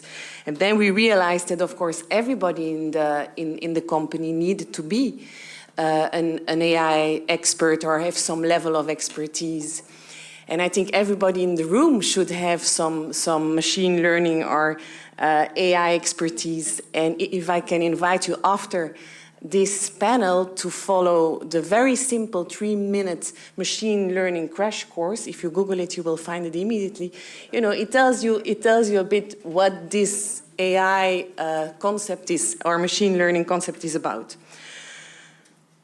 So we think that the opportunity is there, that the potential is there, and we're very happy to also see here in Europe, being Belgian, being part of Europe, that Europe is also embracing the potential of artificial intelligence. And we see that Europe is hosting one of the most innovative companies in robotics, in automation, but also in AI. And we see a lot of bigger players, but we also see a lot of smaller niche players where Europe really is leading. And I was reading a report from DG Connect where they mentioned a very interesting number that in Europe, European AI startups have raised 3.6 billion in 2017. That is 3 times more than in 2016. So Europe is gearing up for change and is embracing this change, and is also embracing artificial intelligence to address, for instance, very important societal challenges like medical research or environmental challenges, but also is embracing, I think, AI as an opportunity, an economical opportunity for the future. AI will for sure drive growth and productivity by making work more efficient and effective. But technology can also address areas of unemployment by making sure that technology is assisting upskilling and matching people to the right job opportunities. And here I would invite you to read a very interesting study from the company Cognizant. I think I'm not, pronouncing it very well, but it's about the 21 jobs of the future. We're always saying we don't know what's going to happen in the future and what type of jobs will be out there. I invite you to have a look at this study. You find these 21 different jobs with very intriguing titles, like an AI business developer, or a virtual store Sherpa, or a data detective. So, but what is most striking, if you open this study, there is a post-it. And the post-it says, humans needed. And I think, it's about this human factor that is really, really important to recognize today in the debate. We shouldn't underestimate the importance in an AI-driven world of creativity, interpersonal skills, problem solving. I want to stress that it's not just always about coding. Coding is important, but there are lots of other skills that will be very important going forward in the digital economy. And one of them is, for instance, IT support. We know that there will be a 10% increase for the demand of IT support, but we don't have, all the people available at the moment. So, 2 last points, to make sure I stick to my 10 minutes. What is needed then? Well, very obviously, it was mentioned in the previous panel, we need to rethink training. In the past, it was very clear, people learned the job with the skills needed, and it was enough for the whole lifetime. But that's no longer the case. And I'm going here to borrow a term that I heard from Oliver's colleague from uni. And he was speaking about the world of work being hyperfluid, and I fully agree with that. We need to make sure that we have continuous education available for everyone, and our CEO was speaking in that context about constant, lightweight, and ubiquitous forms of education. And I also that there's some excellent work from the OECD done in this field, so it's good that we're looking at it as well from an international perspective. My last remark will be on one element that I find super relevant and very important as well in this discussion. And like any technology, AI, there is nothing predestined about the impact of AI. So I talked about the opportunities, but of course there are many challenges and risks also linked with the use of this technology. And we should make sure that this technology can be used for everyone. So the idea is that the digital economy should empower everybody and not exclude or alienate future workers. So I think today is a time for a very timely discussion around those aspects, and I'm looking forward to the further debate. Thanks. Thank you, Lee. I think you did a very nice job. I think. From what I took, yes, it is it's a disruptive technology. Obviously, it's not an evolution; it's a revolution. And I think it was interesting how you put the emphasis on AI and machine learning. What is really the challenge here, and what is the nature of the disruption? And I thought also, and very nice link to the next speaker, the emphasis that you put on the training and retraining, lifelong learning, and which is obviously associated to the fact that although it's a disruptive, it's disruptive not once, right? It's going to continue. And that means that obviously, although there are lots of opportunities, for those opportunities to really be opportunities rather than be what one calls challenges or fears, one needs to be equipped, and our societies and people need to be equipped for that.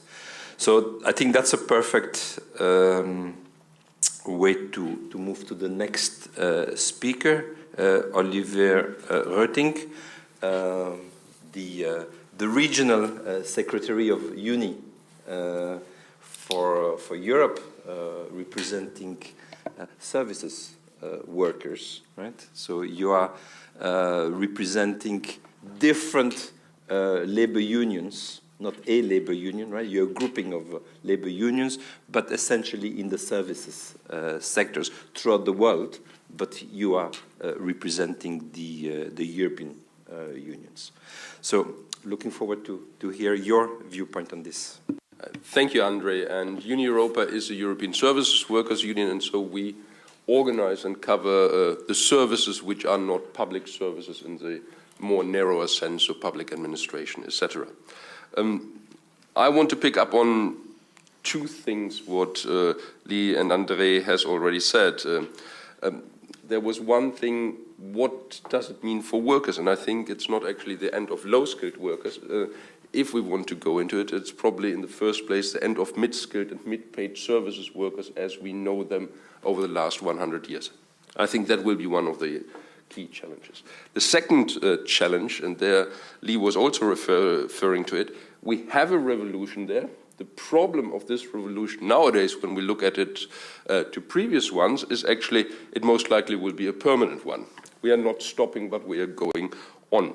What I want to do in the first part, looking at 4 of the elements which I think are really disrupted. And that's not so much about a question of technology, but really of the systems and of the structure in our society, both respective to the economic system, to the regulatory system, and also labor markets. And these are the importance of the services sectors, rapid change, second, globalization, and fourth, the character of employment as it is. So we have shortened, and just with 3 terms, a challenge in terms of character, time, and space. There we really see big changes. So first, when I come to services, 70% of workers are in the services sectors. And as I said already, there will be a big part of impact on the mid-skilled and mid-paid jobs.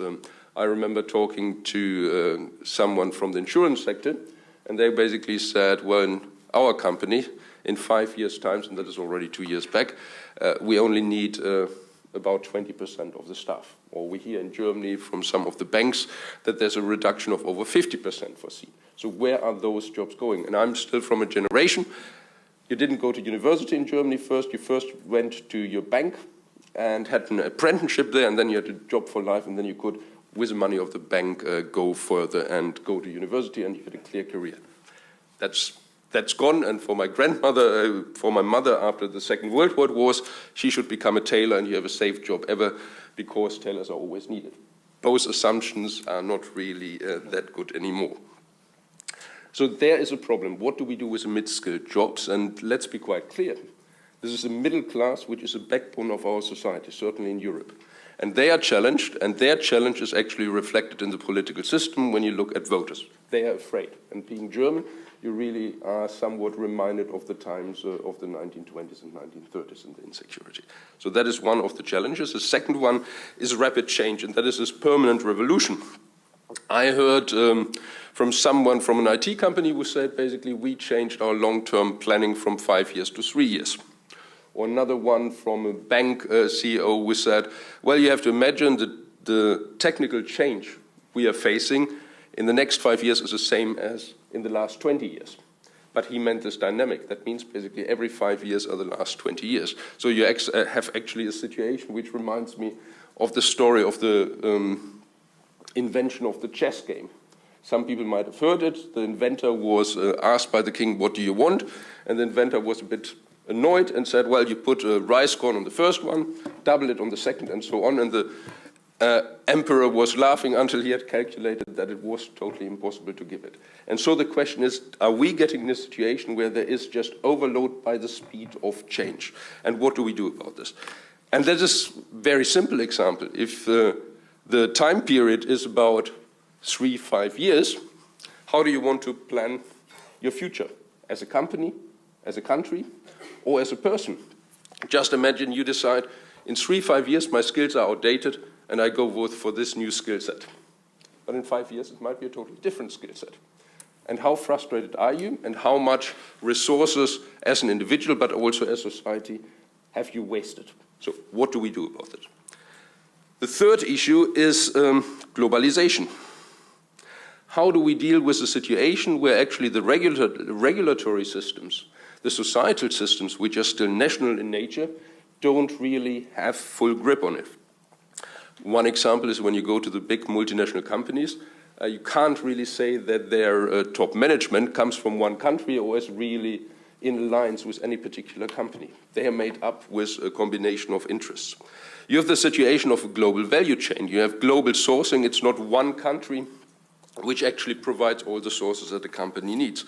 And then one point is, and I think that again is a problem for the middle section of the labor market, is why should we as a company, if we don't know what is happening tomorrow, actually invest in core competences ourselves, rather hope that somebody does invest it and then we just grab it.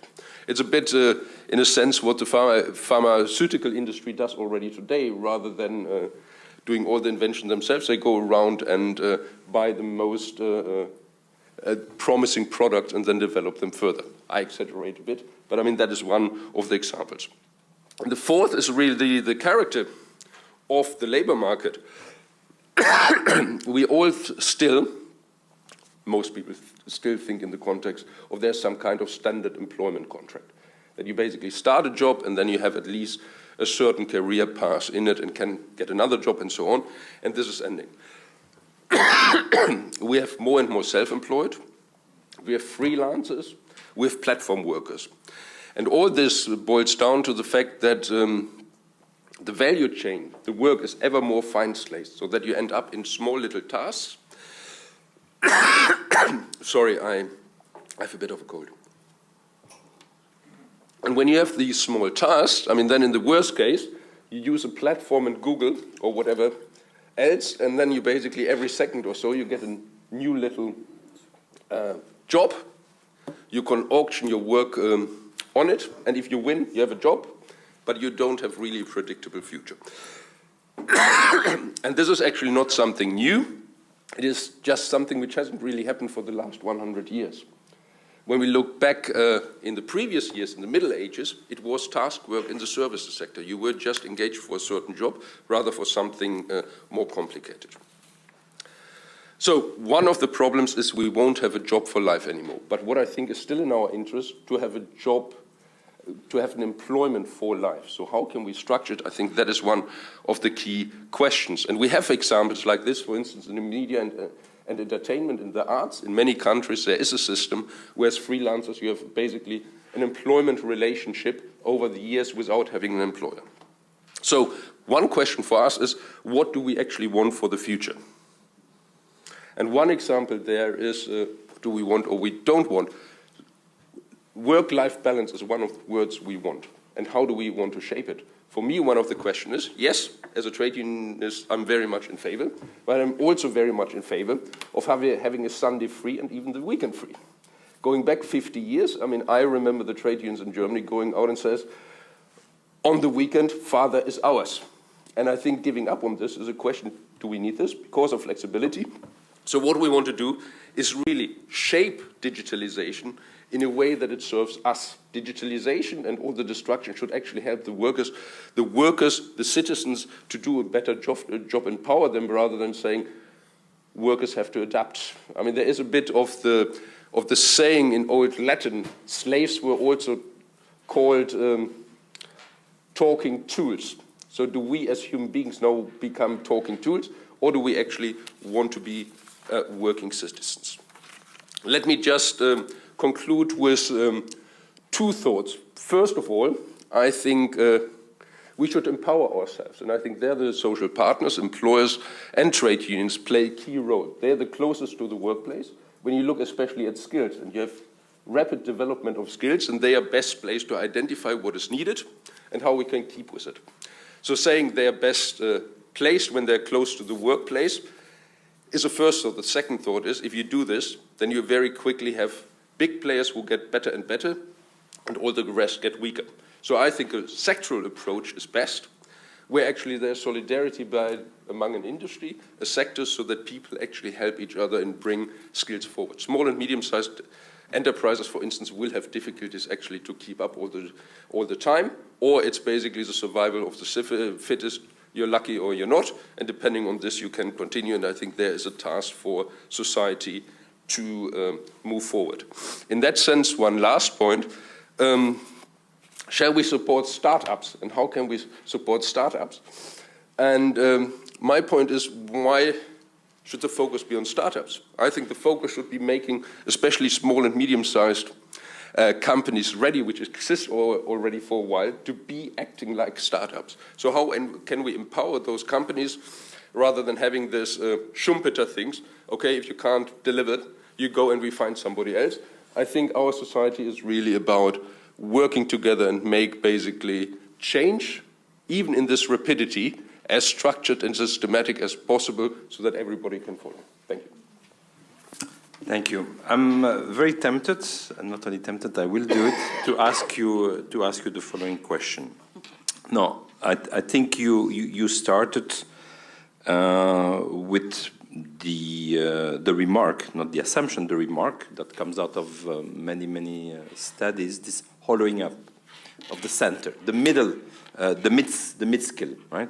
So we are in a situation where indeed we see the growth of job. There is growth of job on the low skill and on the high skill, and it's the middle which is having difficulty. And then you went into the middle class, and the whole changed, right?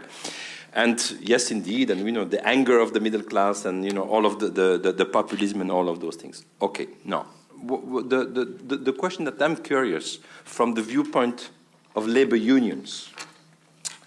In the past, let's say the powerful labor unions, they were not certainly in the services or in the private services. They were either in the industrial sector, it's in German, the metal workers, right? The famous metal workers union, or in the public services, than in the private services. So my question to you is, what do you see the role of the services, private sector services labor union today and in the future? Given that, workers typically in the services sector are less organized for a variety of reasons, right? Than in the old industrial plants or in the mines, right? There you have workers, usually male workers, and this was the sort of middle class. This model of the labor union is obviously changed a great deal because the nature of work, as you indicated, the kind of labor contract, all of this has evolved a lot. So what is, not in a long, in a long presentation, but what is, in your and your colleagues' view, what is the role of the labor unions in those sectors in shaping the kind of social dialogue? Is there still room for that? Is that social dialogue becoming very, very difficult? How do you see that? How can you help this process, ensuring that, what you talked, which I thought was very interesting, employment for life rather than job for life, right? All of this and the nature of work and all of those, what is the role of the labor union in this disruptive situation? A short answer. Yeah, I know. In your analysis, my answer would be yes and no. You're right insofar in the services sector, especially classical in Germany, also services unions were weaker. One of the reasons is, of course, if you have a factory with 5,000 employees, it's different if you have supermarkets with 2 employees to organize. There is a challenge in this. On the other hand, you take the example of media entertainment. Their trade unions always have been very strong, and they are even less organized than is in a supermarket. So it's just a question of how you look at it, and the same is true. For example, bank unions in other parts of the world, or in southern Europe, were always very strongly organized, whereas in Germany they are very weakly organized. So there is no clear picture. But I think we have, as a method, when we look back at the traditions and the experience of trade unions, we have all the tools. We just basically have not to reinvent them. We just have to apply the experience we have made over the last 150 years to this new way of the world of work. So I'm very positive on this, that this is happening. I see some good examples in Romania, for instance, where in the commerce the IT sector as well as in the finance sector, we are coming back to sectoral collective bargaining, which nobody would have believed only 3 years ago. More difficult is when you have entrenched strong unions, because then you not only have to create something new, but you also basically have to somehow push aside the ways you have done things successfully for many, many decades. Thank you very much. So we move now to a broader analysis, economic analysis. Renilde Vögeler, who is a senior fellow here at Bruegel, a professor at the University of Leuven, has done a lot of work on technology, innovation, industrial economics, and she has really lots of knowledge on those things. So what is your analysis of the nature of this disruption? Thanks for giving me this opportunity. So indeed, I would like to focus on the innovation part and productivity growth from digital. In the end, so looking at which companies will actually be creating the sustainable jobs in the future. And there, the evidence that we've looked at, and we just came out last week with a policy contribution on this, is that on average Europe is not doing so well in terms of its eco-innovation system, and it's basically because it has a problem of dealing with creative destruction. Its innovation system is much more about incumbents with incremental improvements, and it's much more difficult to deal with young destructive innovators and creative destruction. If you look at the digital sector itself, and then particularly in the areas where most of the growth is and where most of the value capture is, and that's particularly in the services, software, and network providers, EU firms are no longer at the innovation frontier. The typical EU ICT incumbents used to be in hardware, equipment, telecom, and they have actually been creatively distracted by new challenges from these software and network, which are mostly in the US and also recently in China. It's not to say that the EU didn't have any startups in this area, particularly in software, but most of these startups actually failed to scale up independently and to become world leaders, and were usually taken over by the other players. So the big question is, why didn't we manage to pass that creative destruction phase here? And I think definitely the digital single market and the lack of it is a very important reason as why we were missing these incentives to go for the more creative, destructive type of investments. But it's broader than that. It's also lack of access to finance and perhaps also access to skills as well here. So it's a more general problem of missing single markets. But I think an important point to make is that the power of digital is not just only in the digital sector itself. For the economy, what matters also is the use of digital technologies here and the adoption of digital technologies in other sectors here. But there, also there we see that Europe is struggling with the optimal use of digital technologies in other sectors here.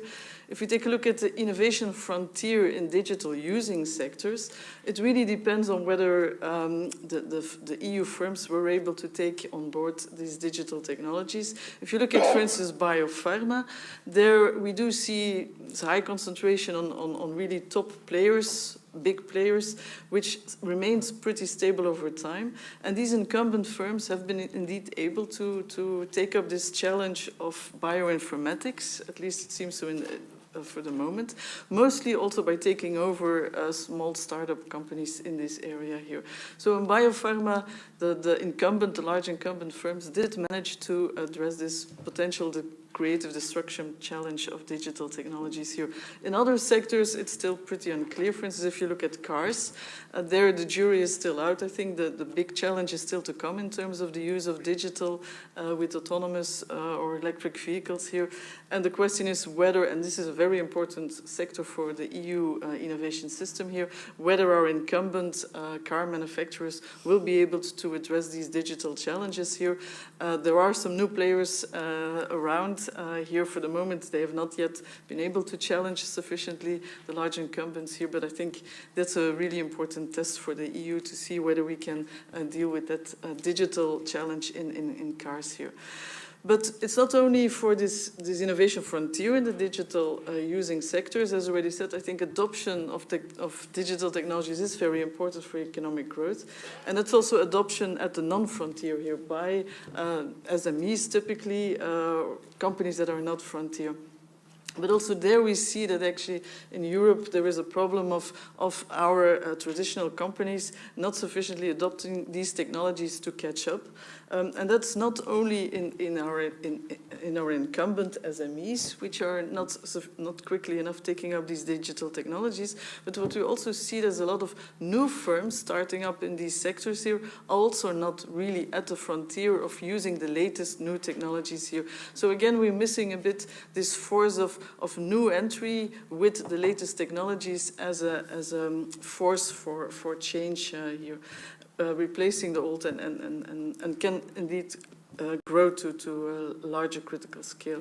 And again, the question is why, and I think, so here it's not the digital single market, but it's a single market in general in these sectors which takes away the incentives for investing in the new technologies, latest technologies here. But again, it's more than just a single market.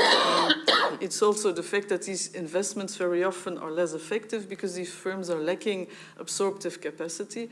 They not always have the necessary skills to know what kind of digital technologies and how to use them and turn them into profits. So I think a very critical issue for addressing why we are not sufficiently adopting these latest technologies is indeed access to the skills in the companies here. So that's why the skill agenda, I think, is very important. And again, a single market for these kind of skills, I think, would definitely help the adoption process here.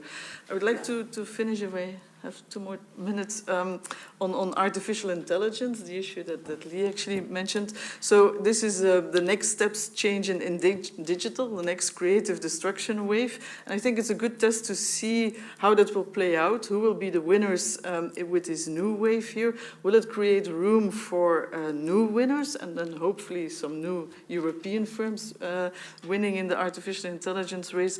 Or will it, on the other hand, just reinforce the already existing winners? Will they have an advantage in winning in the next AI game? And I think the evidence so far is certainly within AI that, again, it's US and particularly also China, which are really making very strong inroads in this sector here, and that Europe will definitely, it's not so easy to win in this game here. And I think a big advantage that we are missing here is the fact that we don't have access to companies that have access to big data. That's a very strong advantage for artificial intelligence, for having better AI algorithms to be able to develop and attract also the AI talents here. So in that respect, I think the fact that we were missing this generation of companies that are strong network players here will give us also a disadvantage in artificial intelligence here. And again, I think the whole issue with AI is really who's able to recruit the people that not just can only develop the AI algorithms, but can also apply these AI algorithms in adoption here. So again, the whole AI revolution is, I think, critically about skills.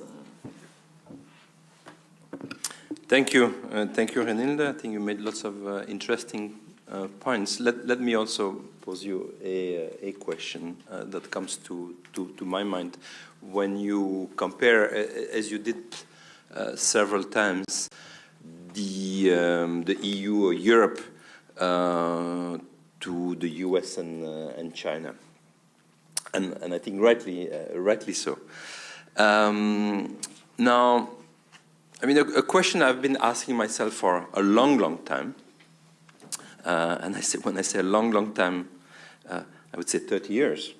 And why 30 years?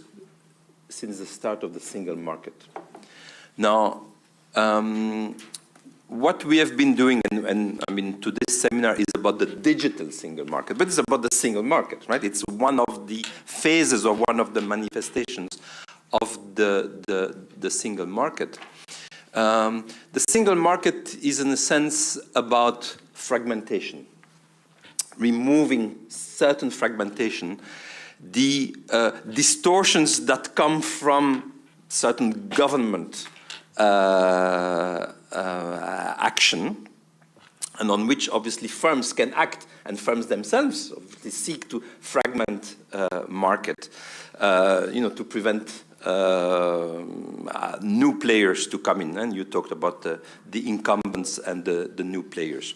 But I think we always knew that Europe, the European Union, can never be as integrated a market as we were then talking about the US, and today we can compare it also to China.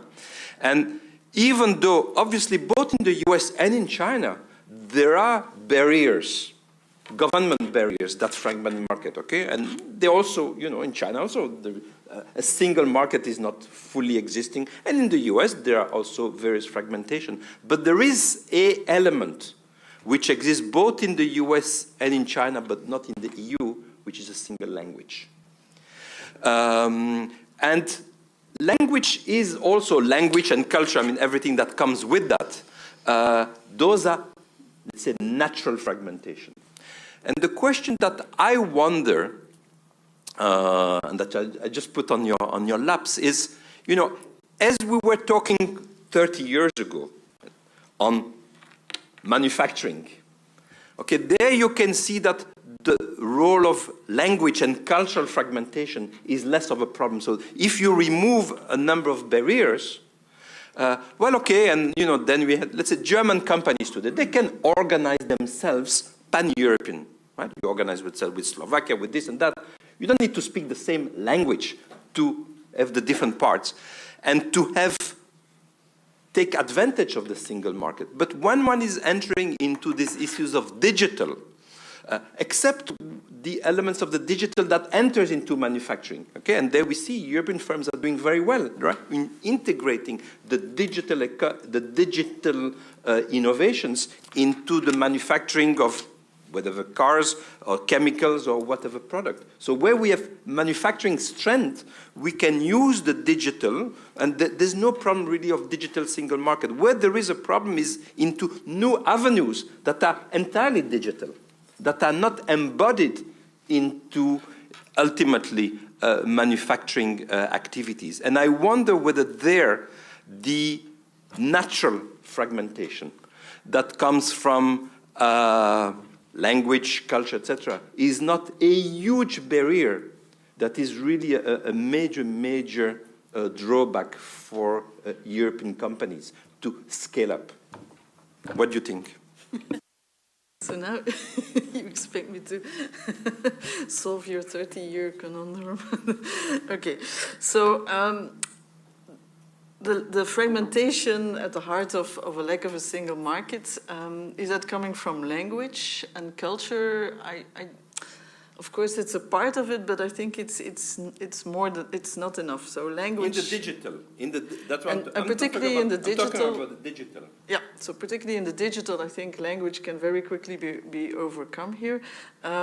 So what's really, I think, still a driver of the lack of a digital single market is this notion that we can actually protect our own players in our own regional area with specific support here. So it's not really still believing that the critical scale of the EU market could actually be better than having a stronger protection in a local market here.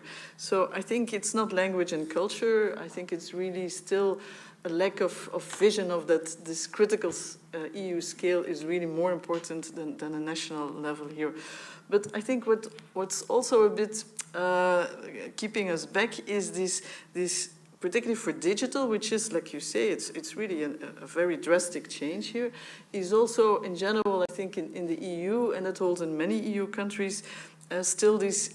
So we want to be innovative, but it's much more with incremental improvements here. And as soon as it becomes really a step change, a radical disruption here, that's a kind of step that's typically much more difficult to do in many EU countries here. So, and that's partly also because if we are still very fragmented, it's much more risky to take risky decisions here. So that's really Okay, important. so you're more optimistic than me, which is good.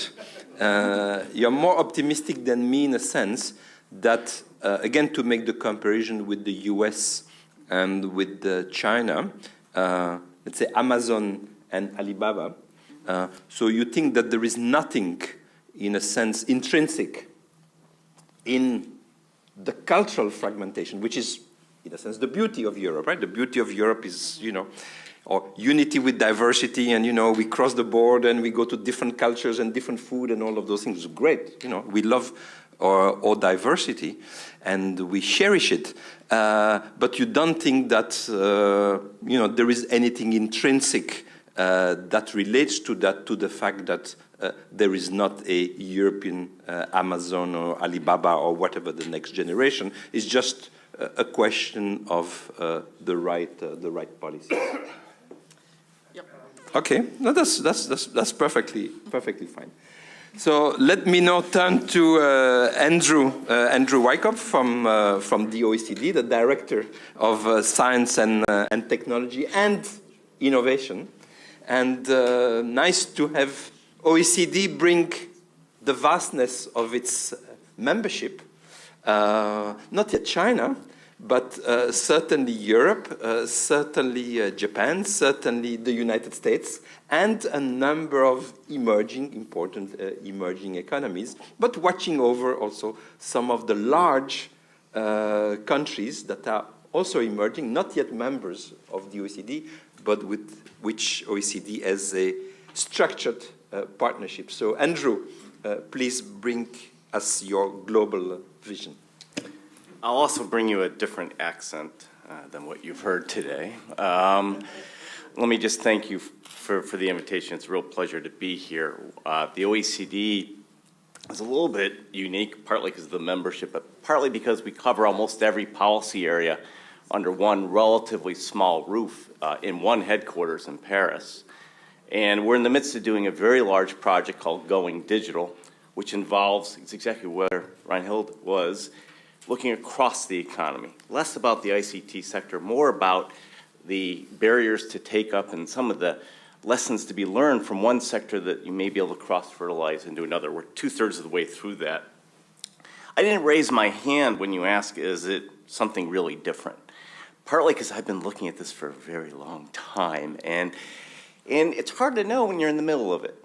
And you look back and just, who would have guessed the PC? Certainly not IBM, who gave it away, right? I would say there's three things that are different with what's going on that are disruptive and have to be attentive to. The first is, and that's where Oliver was a little bit with the second half of the chessboard, we now have a network that encompasses close to half the population of the globe on it.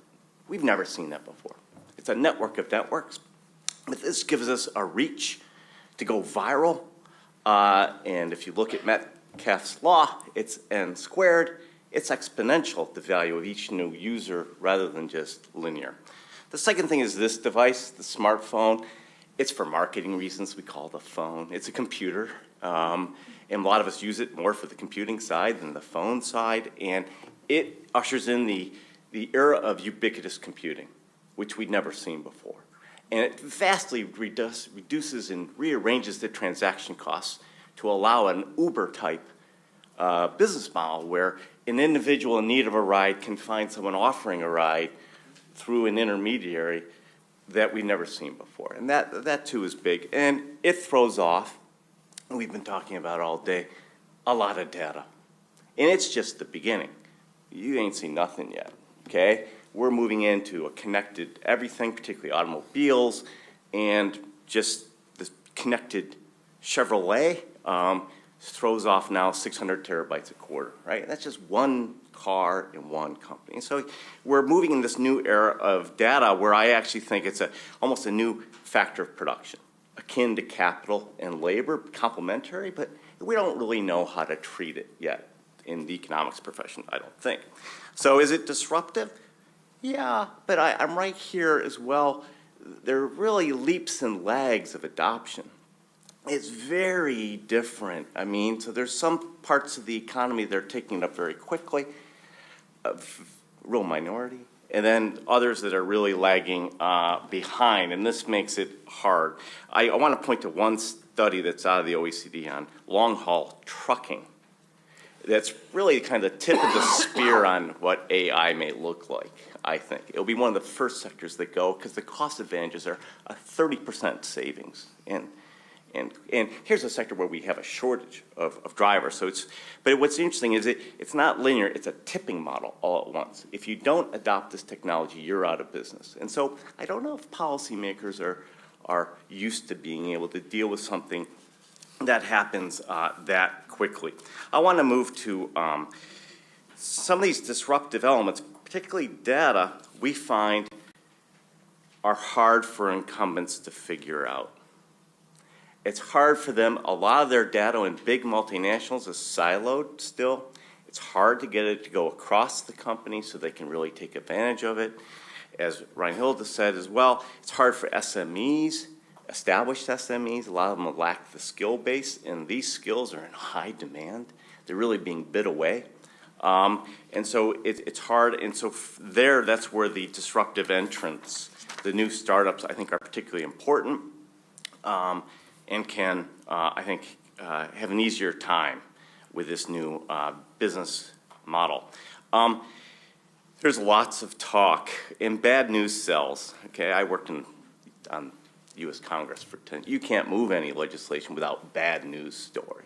But I think we tend to forget that all the good news that's coming with the digital transformation. And I just think it's good to keep that in perspective. And we need almost a forward vision that we're aiming to try to achieve and not get overly distracted along. I'm just amazed when I travel to poorer parts of the OECD, Mexico being not a bad example, tremendous reforms on telecom, going back to the earlier conversation here today, a drop in prices by a factor of 5, factor of 3, and a factor of 2, 50 million new mobile subscribers in the span of 5 years, okay? That's huge. And it's brought a lot of benefit to that country. A lot more information, a lot more access to banking and to government services and so forth. And I think we tend to maybe forget that.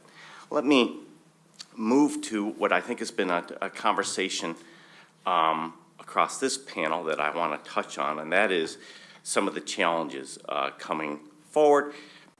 There's the nature of firms. We're seeing a new type of firm that is difficult because it's what Eric Brynjolfsson would call scale without mass. You can go globally without leaving a geographic footprint. And that is hard for a lot of our policies to adjust to that are based on a tangible kind of automobile sector mindset, where if you want to expand your production from Europe to the United States, you put down a branch plant, and that gives you sovereignty and nexus, and you're exposed to the laws of that country. It's different now. It also reduces the, some of us may have studied this in graduate school, Coase's work on transaction costs and the theory of the firm and why you have hierarchies the way you do.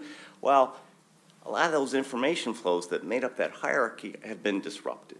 So there's less of a need for that hierarchical and much more of a mesh type firm, and Google's not a bad example here, which is much more flat and flexible. And again, this works to make it hard sometimes to organize labor.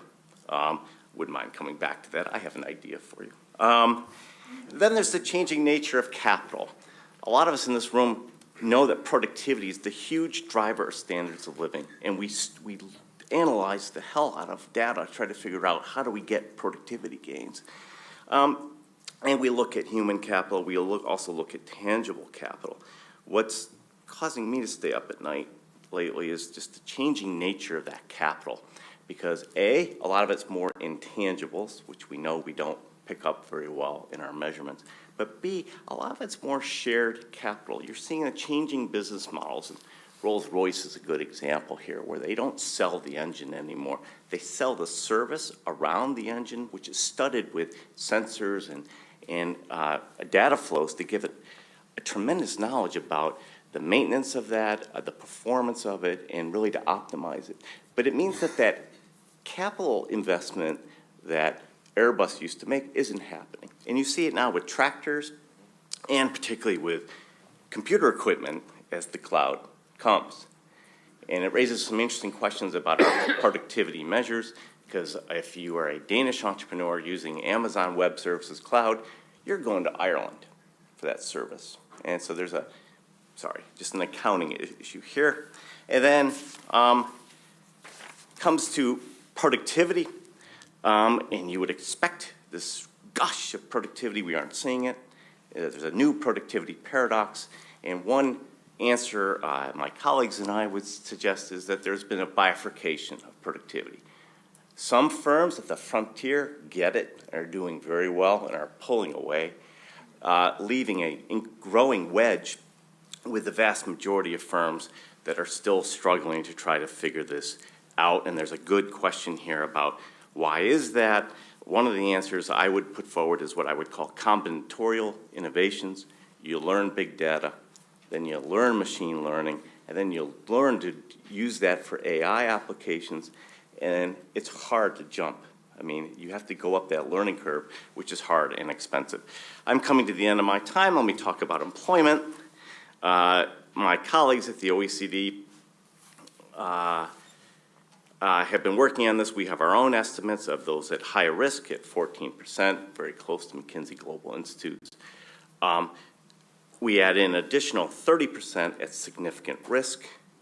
That's a big number when you add it up across the OECD. And so it comes back to what we've been talking about the training challenge, maybe of a magnitude that we've rarely seen before, but not never. I mean, but rarely. And there's a question, how do you pay for it? How do you do it? I challenge anyone to show me a good lifelong learning model that works. But there are countries out there, Sweden and the Nordics in particular. How do you make it effective? And then I want to bring up and maybe end here with the inconvenient truth that by our PIAC numbers, 2/3 of the current labor force lacks the skills to work in a technology-rich, problem-solving environment. 2/3 now. So there's a question on how much training is really going to help you solve the problem. And I think there's some limits, maybe, and we need to think about a plan B should those training options not work. Because some of the people that would be affected, as we've talked about, the middle and the low skilled, didn't like school in the first place. And they're not going to be so keen going back, particularly if it's on their own, online. Okay. Thank you very much. Thank you. Fascinating. The last words were not particularly reassuring. And maybe if you link it back to your home country, explain some of the. My home is in France. I just want to. Okay, some of your original home country. Maybe explain some of the difficulties and. Maybe training is not like in Sweden, and different areas of the country are subject to certain difficulties. And I mean, I think it does raise. I don't think this is the subject of this panel, but I don't think that one can stay away, obviously, from that. It's the implication, the broader implication. Besides all the nice part and. We all enjoy, all of us, right, in this room, we enjoy the fruits of the innovation, and we live, I think, our lives. I think all of us who are here, our lives are certainly made much easier and much more pleasant in a way by the new technologies. And by the fact that we can work from anywhere, and whether you're going back on the train tonight to Paris, and you can continue to work as if you're in the office, and all of those kind of things. It's great, but obviously it's not true for every kind of worker. And as you said, there are the limits of training, and what we have in mind. So let me first ask the panelists, and having thanked all of you for your great contribution, let me first ask the panelists whether they want to react in any way to what has been said before. Lee, is there something that you want to, since you were the first, you want to react to what some of the others have said afterwards? I think that there were so many different wonderful nuggets of of information shared that I don't know really where to start. So I would I would leave it open to maybe the people in the room to ask questions and. Okay, Oliver, I just want to give everybody a little chance to pick up on something. 2 points really. First on Andrew. When we look at the skills of society, one of the possibilities is we all get now our technical skills and then it becomes all somehow good. And I think there the best way for me is really doing it as close to everyday work. I mean, lifelong learning actually has to be part of your everyday work day. I think that's the only way forward. But I don't know whether this works because it hasn't really worked yet, but there wasn't a need there. The second point, I think, low-skilled, medium-skilled is also a question of societal convention. When we look, for instance, as kindergarten teachers in Germany, at nurses, probably in terms of the value they add to society, they're totally underpaid. So there's a question also, I mean, how to basically help the middle class or the middle level of income, just having a new convention in society saying a nurse is underpaid, somebody who is a teacher or a kindergarten teacher actually needs to get more money and somehow we have to come up with the money. And then the third, a bit controversial, is Reinhilde's point about that Europe doesn't have big data, and I'm just half joking, doesn't have big data, and this basically puts us in a competitive disadvantage. So, I mean, broadly speaking, I mean, are you suggesting in terms of Europe, Google should basically be split and there should be European Google which is separate from the American one? Just joking. I wanted to react to Andrew, but now I have to react to you too. So what you mentioned, that there is less this hierarchical firm and we'll be working more within a network structure and more with shared capital. Indeed, and you would think that would create room for new, more smaller players to be viable in these networks. But again, all that sharing and that networks really requires that we will be using digital technologies to make these networks effective. And so again, it's all about, are our companies sufficiently adopting the digital technologies to allow that networked economy here?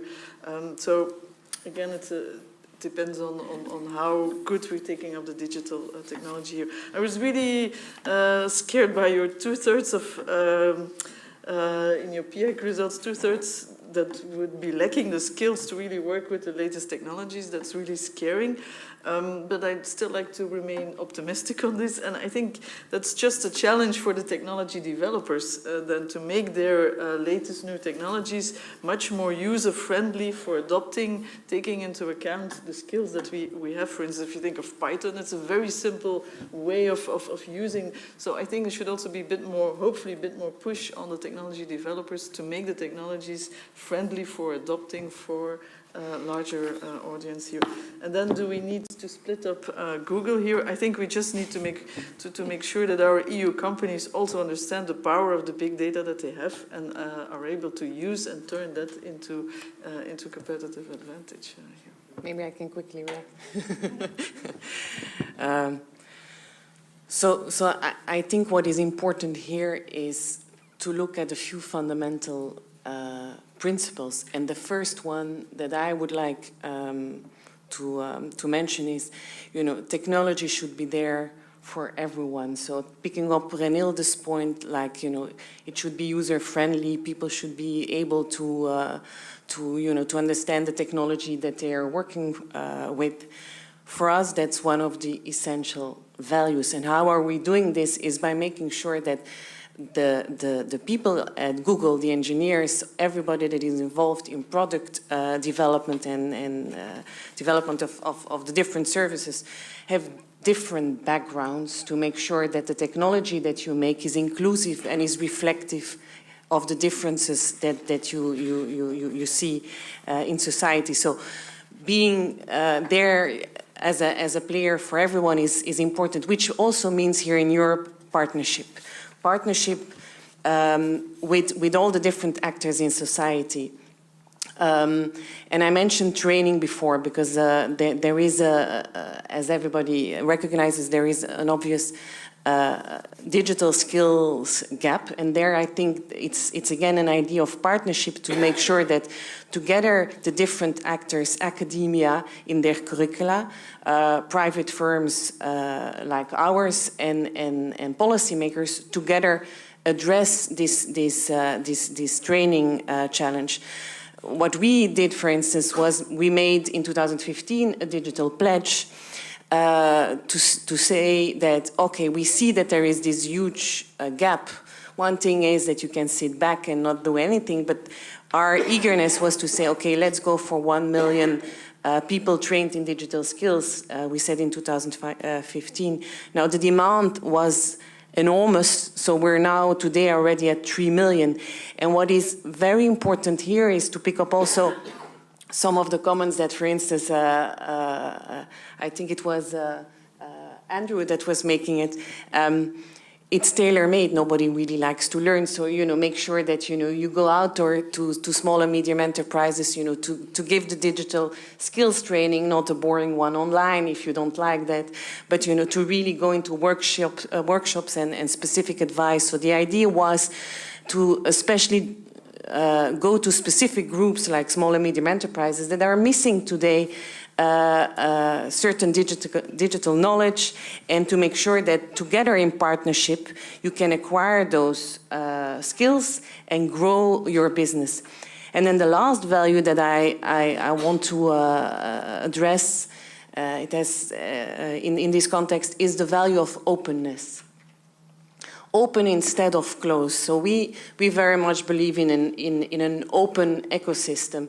And AI shouldn't be the privilege of a few engineers somewhere in Mountain View. I think that's why the philosophy of the company was to have open source AI, so that what Renilde was saying, that it takes a lot of time to acquire the knowledge on AI, that you can have it pretty fast, and that there are crash courses now and scholarships out there. We work with universities on curricula to make sure that it becomes something that you really can acquire much more in a faster way. So this whole idea of openness and sharing your research, including data sets, to make sure that your machine learning program goes faster in terms of learning the problem at stake. I think that idea is very important. Thanks.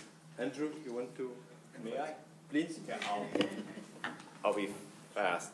3 quick points on the skills and lifelong learning. I'm right there with you, Oliver, about it needs to be made part of it. But I want to bring up just a fact from PIAC that right now the vast majority of training expenditures go to the high skilled, like those of us in this room. They don't go to the low skilled. And there's a question how to change businesses, and they do it for a reason.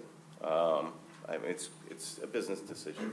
On AI and low skill, Oliver, again, I really like that idea. How do you begin to apply this to jobs like nurses or teachers, to augment them maybe with more technology and then raise their wages? And I think there's an interesting experiment going on here in Japan, where it's that they're desperate for AI. They have a real aging population, a shortage, a labor force that's tumbling, and they want to bring in tech to try to help. It'll be interesting to see if it leads to an increase in wages or not. And then I would defend the fact, I think EU does have big data. And President Macron's AI strategy begins to point to this. And I think that's clever. He's pointing to the health data of France, because we have a welfare health delivery system.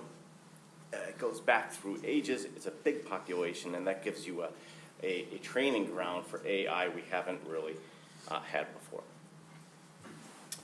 Very good. So we have about 15 minutes. So time to open the floor for questions. Yes. Let's take a few questions. First round. Yes. Hi, thank you very much. My name is Sandro Gianella. I work on public policy for a company called Stripe. We're a software company out of San Francisco. I wanted to get to a point that Reinhilde made, and you described very well sort of almost the tension between incumbents and sort of newcomers that are coming in, and the fact that in your study you saw that Europeans tend to not do as well with the scale-ups. You also made a brief comment about the digital single market, and given that's what we're here to talk about, I wonder, do you think the digital single market would look differently if that fact would not be there? In other words, do you see regulatory capture by incumbents and the way that the digital single market is being pushed in Brussels? And is there a theory to be made that the ideas that would have been brought forward by some of these new players, by companies that look differently at these kind of technologies, would lead to different policy making? Thanks. Okay. Another questions there at the yes. Oh, Carl. My name is Karl Pichelmann. I'm with the European Commission. I can see you with the light. My question would be, I guess, for Mr. Wyckoff. I mean, because he raised the productivity puzzle, and that we see the disruptive nature of technology everywhere, to quip solo, but in the productivity statistics.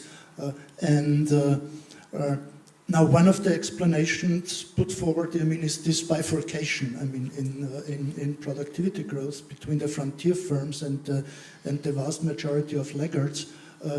Now, if we buy this explanation, I mean, what would be the implication for the future of productivity trends? I mean, is this a persistent bifurcation?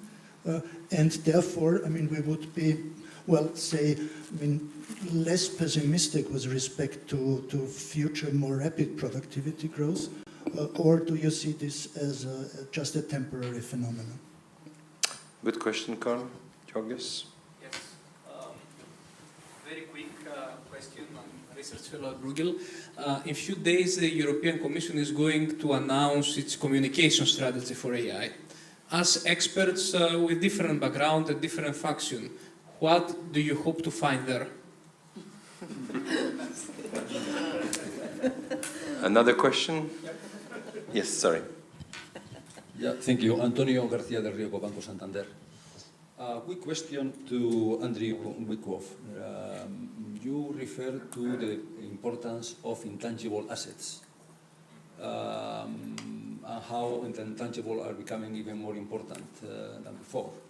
Well, today I have to relate to a situation that the European financial sector is in today, which is basically the fact that the current legislation doesn't incentivize the investment in technology and nor in software, which is something that is a little bit difficult to understand, given the fact that the European financial sector is bound to become more digital and to invest more digital, to invest in more digital. Well, my point is, this is a situation today. This happens to European banks, not to American banks, which open again another issue of level playing field. And this asks for a clear change in the current regulation, in the current legislation. Thank you. One last question? No? Okay, if there's no question oh, sorry. Yes, please. That's perfect. Claudia Bernotti from China EU. We are a Brussels-based association that fosters cooperation between Europe and China on digital issues. So I see during the panel that China was mentioned many times, and I'm very glad, of course, given my background, to hear that. And so my question for pretty much all of you would be, do you think that Europe, I mean, not just the institutions, but also governments and the companies can learn from any of the best practices that lead China to the level they are now in digital innovation?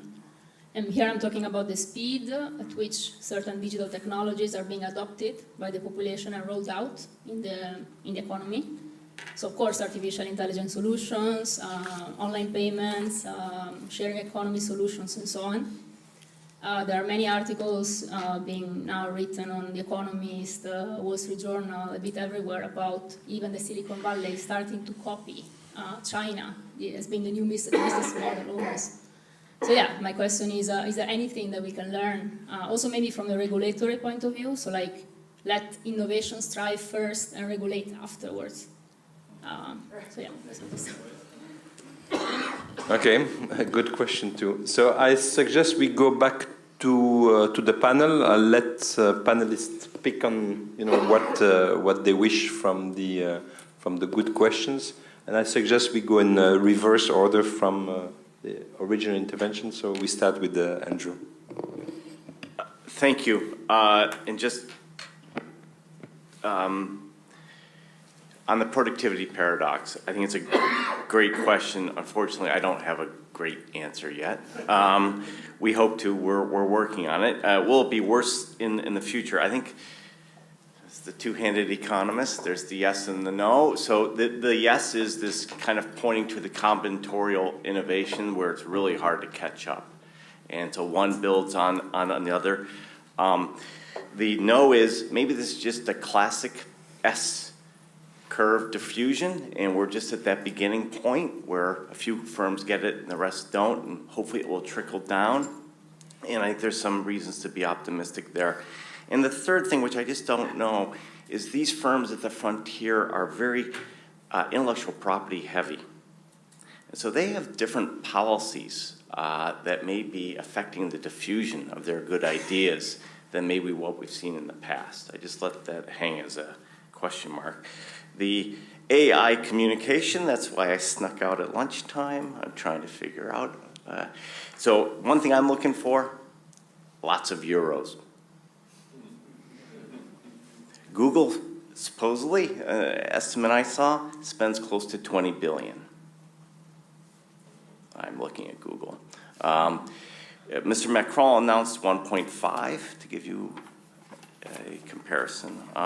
My last thing, I don't know much about the financial sector. My regrets about the banking law. I am aware that it's not uncommon in the United States, at least in Silicon Valley, if you have a patent, that's recognized as an asset, and actually it's important for getting more venture capital, second and third stage, and I suspect that's not the case here. So on this very difficult question on how the digital single market would look like if we would have more young players rather than incumbents, and whether the regulation would be a bit captured by the incumbents, I think that's a fair question, particularly because in Europe our whole process of designing regulations involves quite a lot of stakeholder consultations, and then stakeholders are the current players and not the future players. So I'm even more concerned not just on the fact that the current young firms are not represented, but even the future young firms. So that's why I think it's very important that when we are designing regulation, we should make that as much as possible innovation friendly. That's what we are trying to do here, and to design it in such a way that it keeps open. It's not too specific for specific technologies, which are very often the current technologies here, but it keeps the regulation sufficiently open that it allows for also new technological developments. But in practice, it's very hard to get that right. On the question on China and artificial intelligence and what explains the success of China and what could we learn from that? Of course, China has a big advantage of having a big market in terms of skills. It's incredible how many engineers, and particularly focused on science and engineering and in artificial intelligence, are being trained there. These are massive numbers. Of course, they also have the advantage that they didn't have incumbent players and that they can really jump immediately on that new technology here. And there is also, they do also have big data in that market here, and particularly also want to use those big data. And it's not just only the companies, also the Chinese government definitely wants to use the big data only to control all the different networks here. So there is a lot of supply of skills and a lot of demand for artificial intelligence here. So lots of things to, and I'm not sure we can actually learn from China here. I'd just like to come back on this. The EU has data or not? Of course, we have data. We also have a large market. But the question is, do we use it to capture value from it? That's a bit the question. And the example that you gave actually on this health data, it is a very good example of how if countries are thinking about the use of health data, it's still very much nationally driven here, and it's not at the EU level here. So, you're right. Yeah. Okay. Oliver. Just on health data, I mean, what we see in that sector now as well, that the multinational companies are getting in there, and then you actually might have a solution to this because they will then have access to German, French, and whatever data. Just on AI, in terms of the communication, I mean, first my point is, everybody is now talking about AI, which is important. But I think before we actually talk about AI, what digitalization brings to us, there's still so many open questions, and I'm sometimes afraid we're starting to discuss AI rather than having laid the groundwork. And I think that is also a bit of a danger with the Commission, that we move already to the next step before actually having done the previous one. More concretely, I think money is a key point, and money in particular in how do we organize the link up with human skills and human jobs. That is the key point. I mean, it's not about IT and having algorithms or so, it's how bring it back to the workforce as such. From a trade union side, which is probably a bit further removed, is what does it mean for workers' rights and your ability to actually work? I mean, if the algorithm tells you to do something and you do it, is it your fault? Is it the fault of the algorithm, your employer, or whoever? All those problems. And then one of the key points sounded a bit like using digital tools or AI is only something for people who went to university and everybody else is daft. Just exaggerate.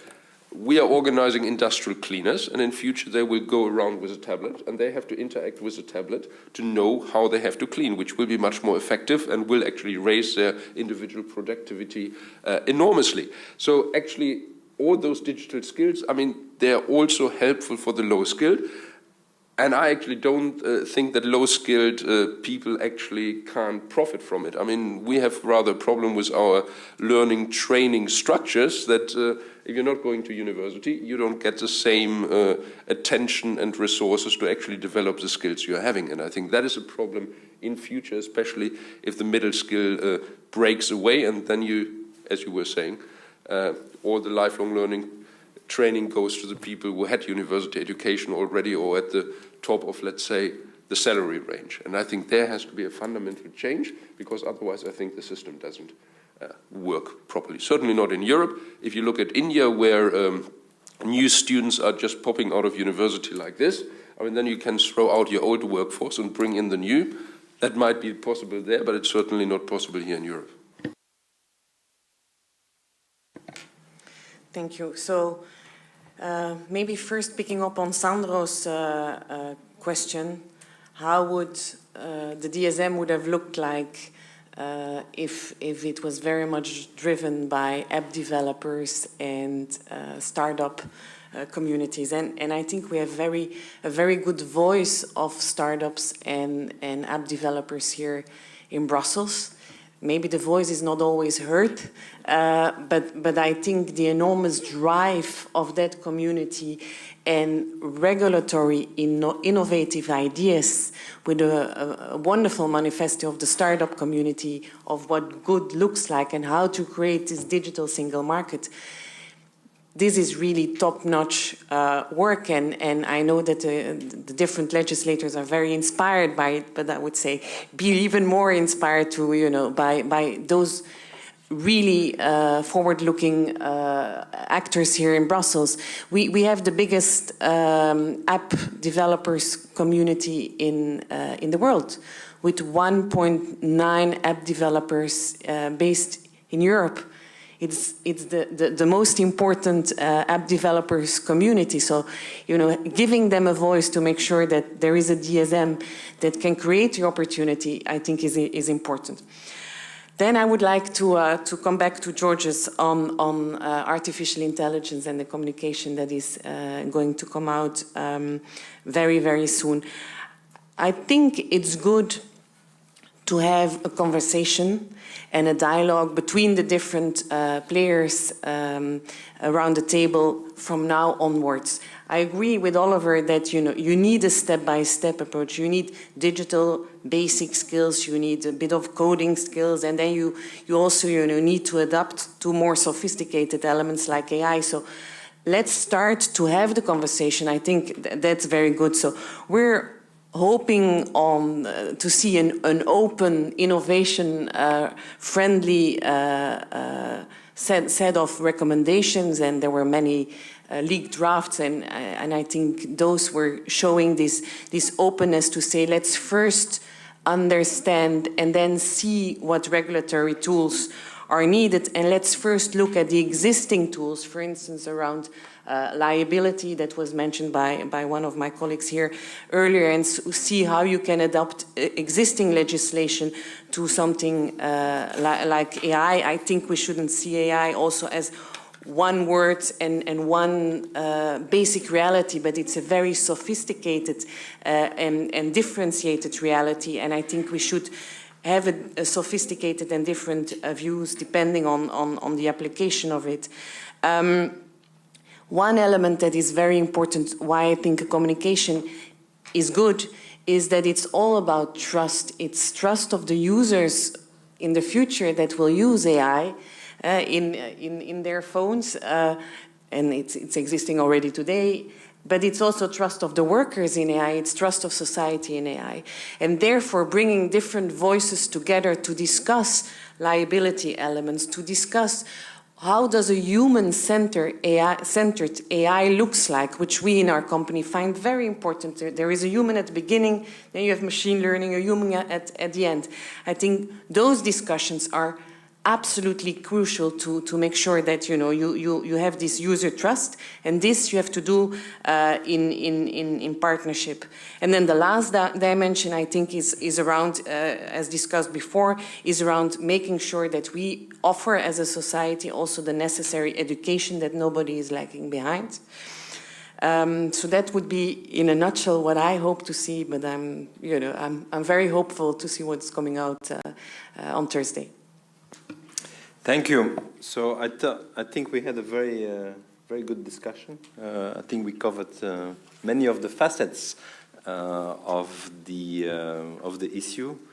I think all four of you did agree explicitly or implicitly that this is disruptive, but not necessarily bad disruption, obviously, but this is major change from that viewpoint, with all kinds of implications, and whether we are all equipped from a policy viewpoint to deal with this remains to be seen, and I'm sure will be the topic of many discussions to come. So let me thank all four panelists and the audience.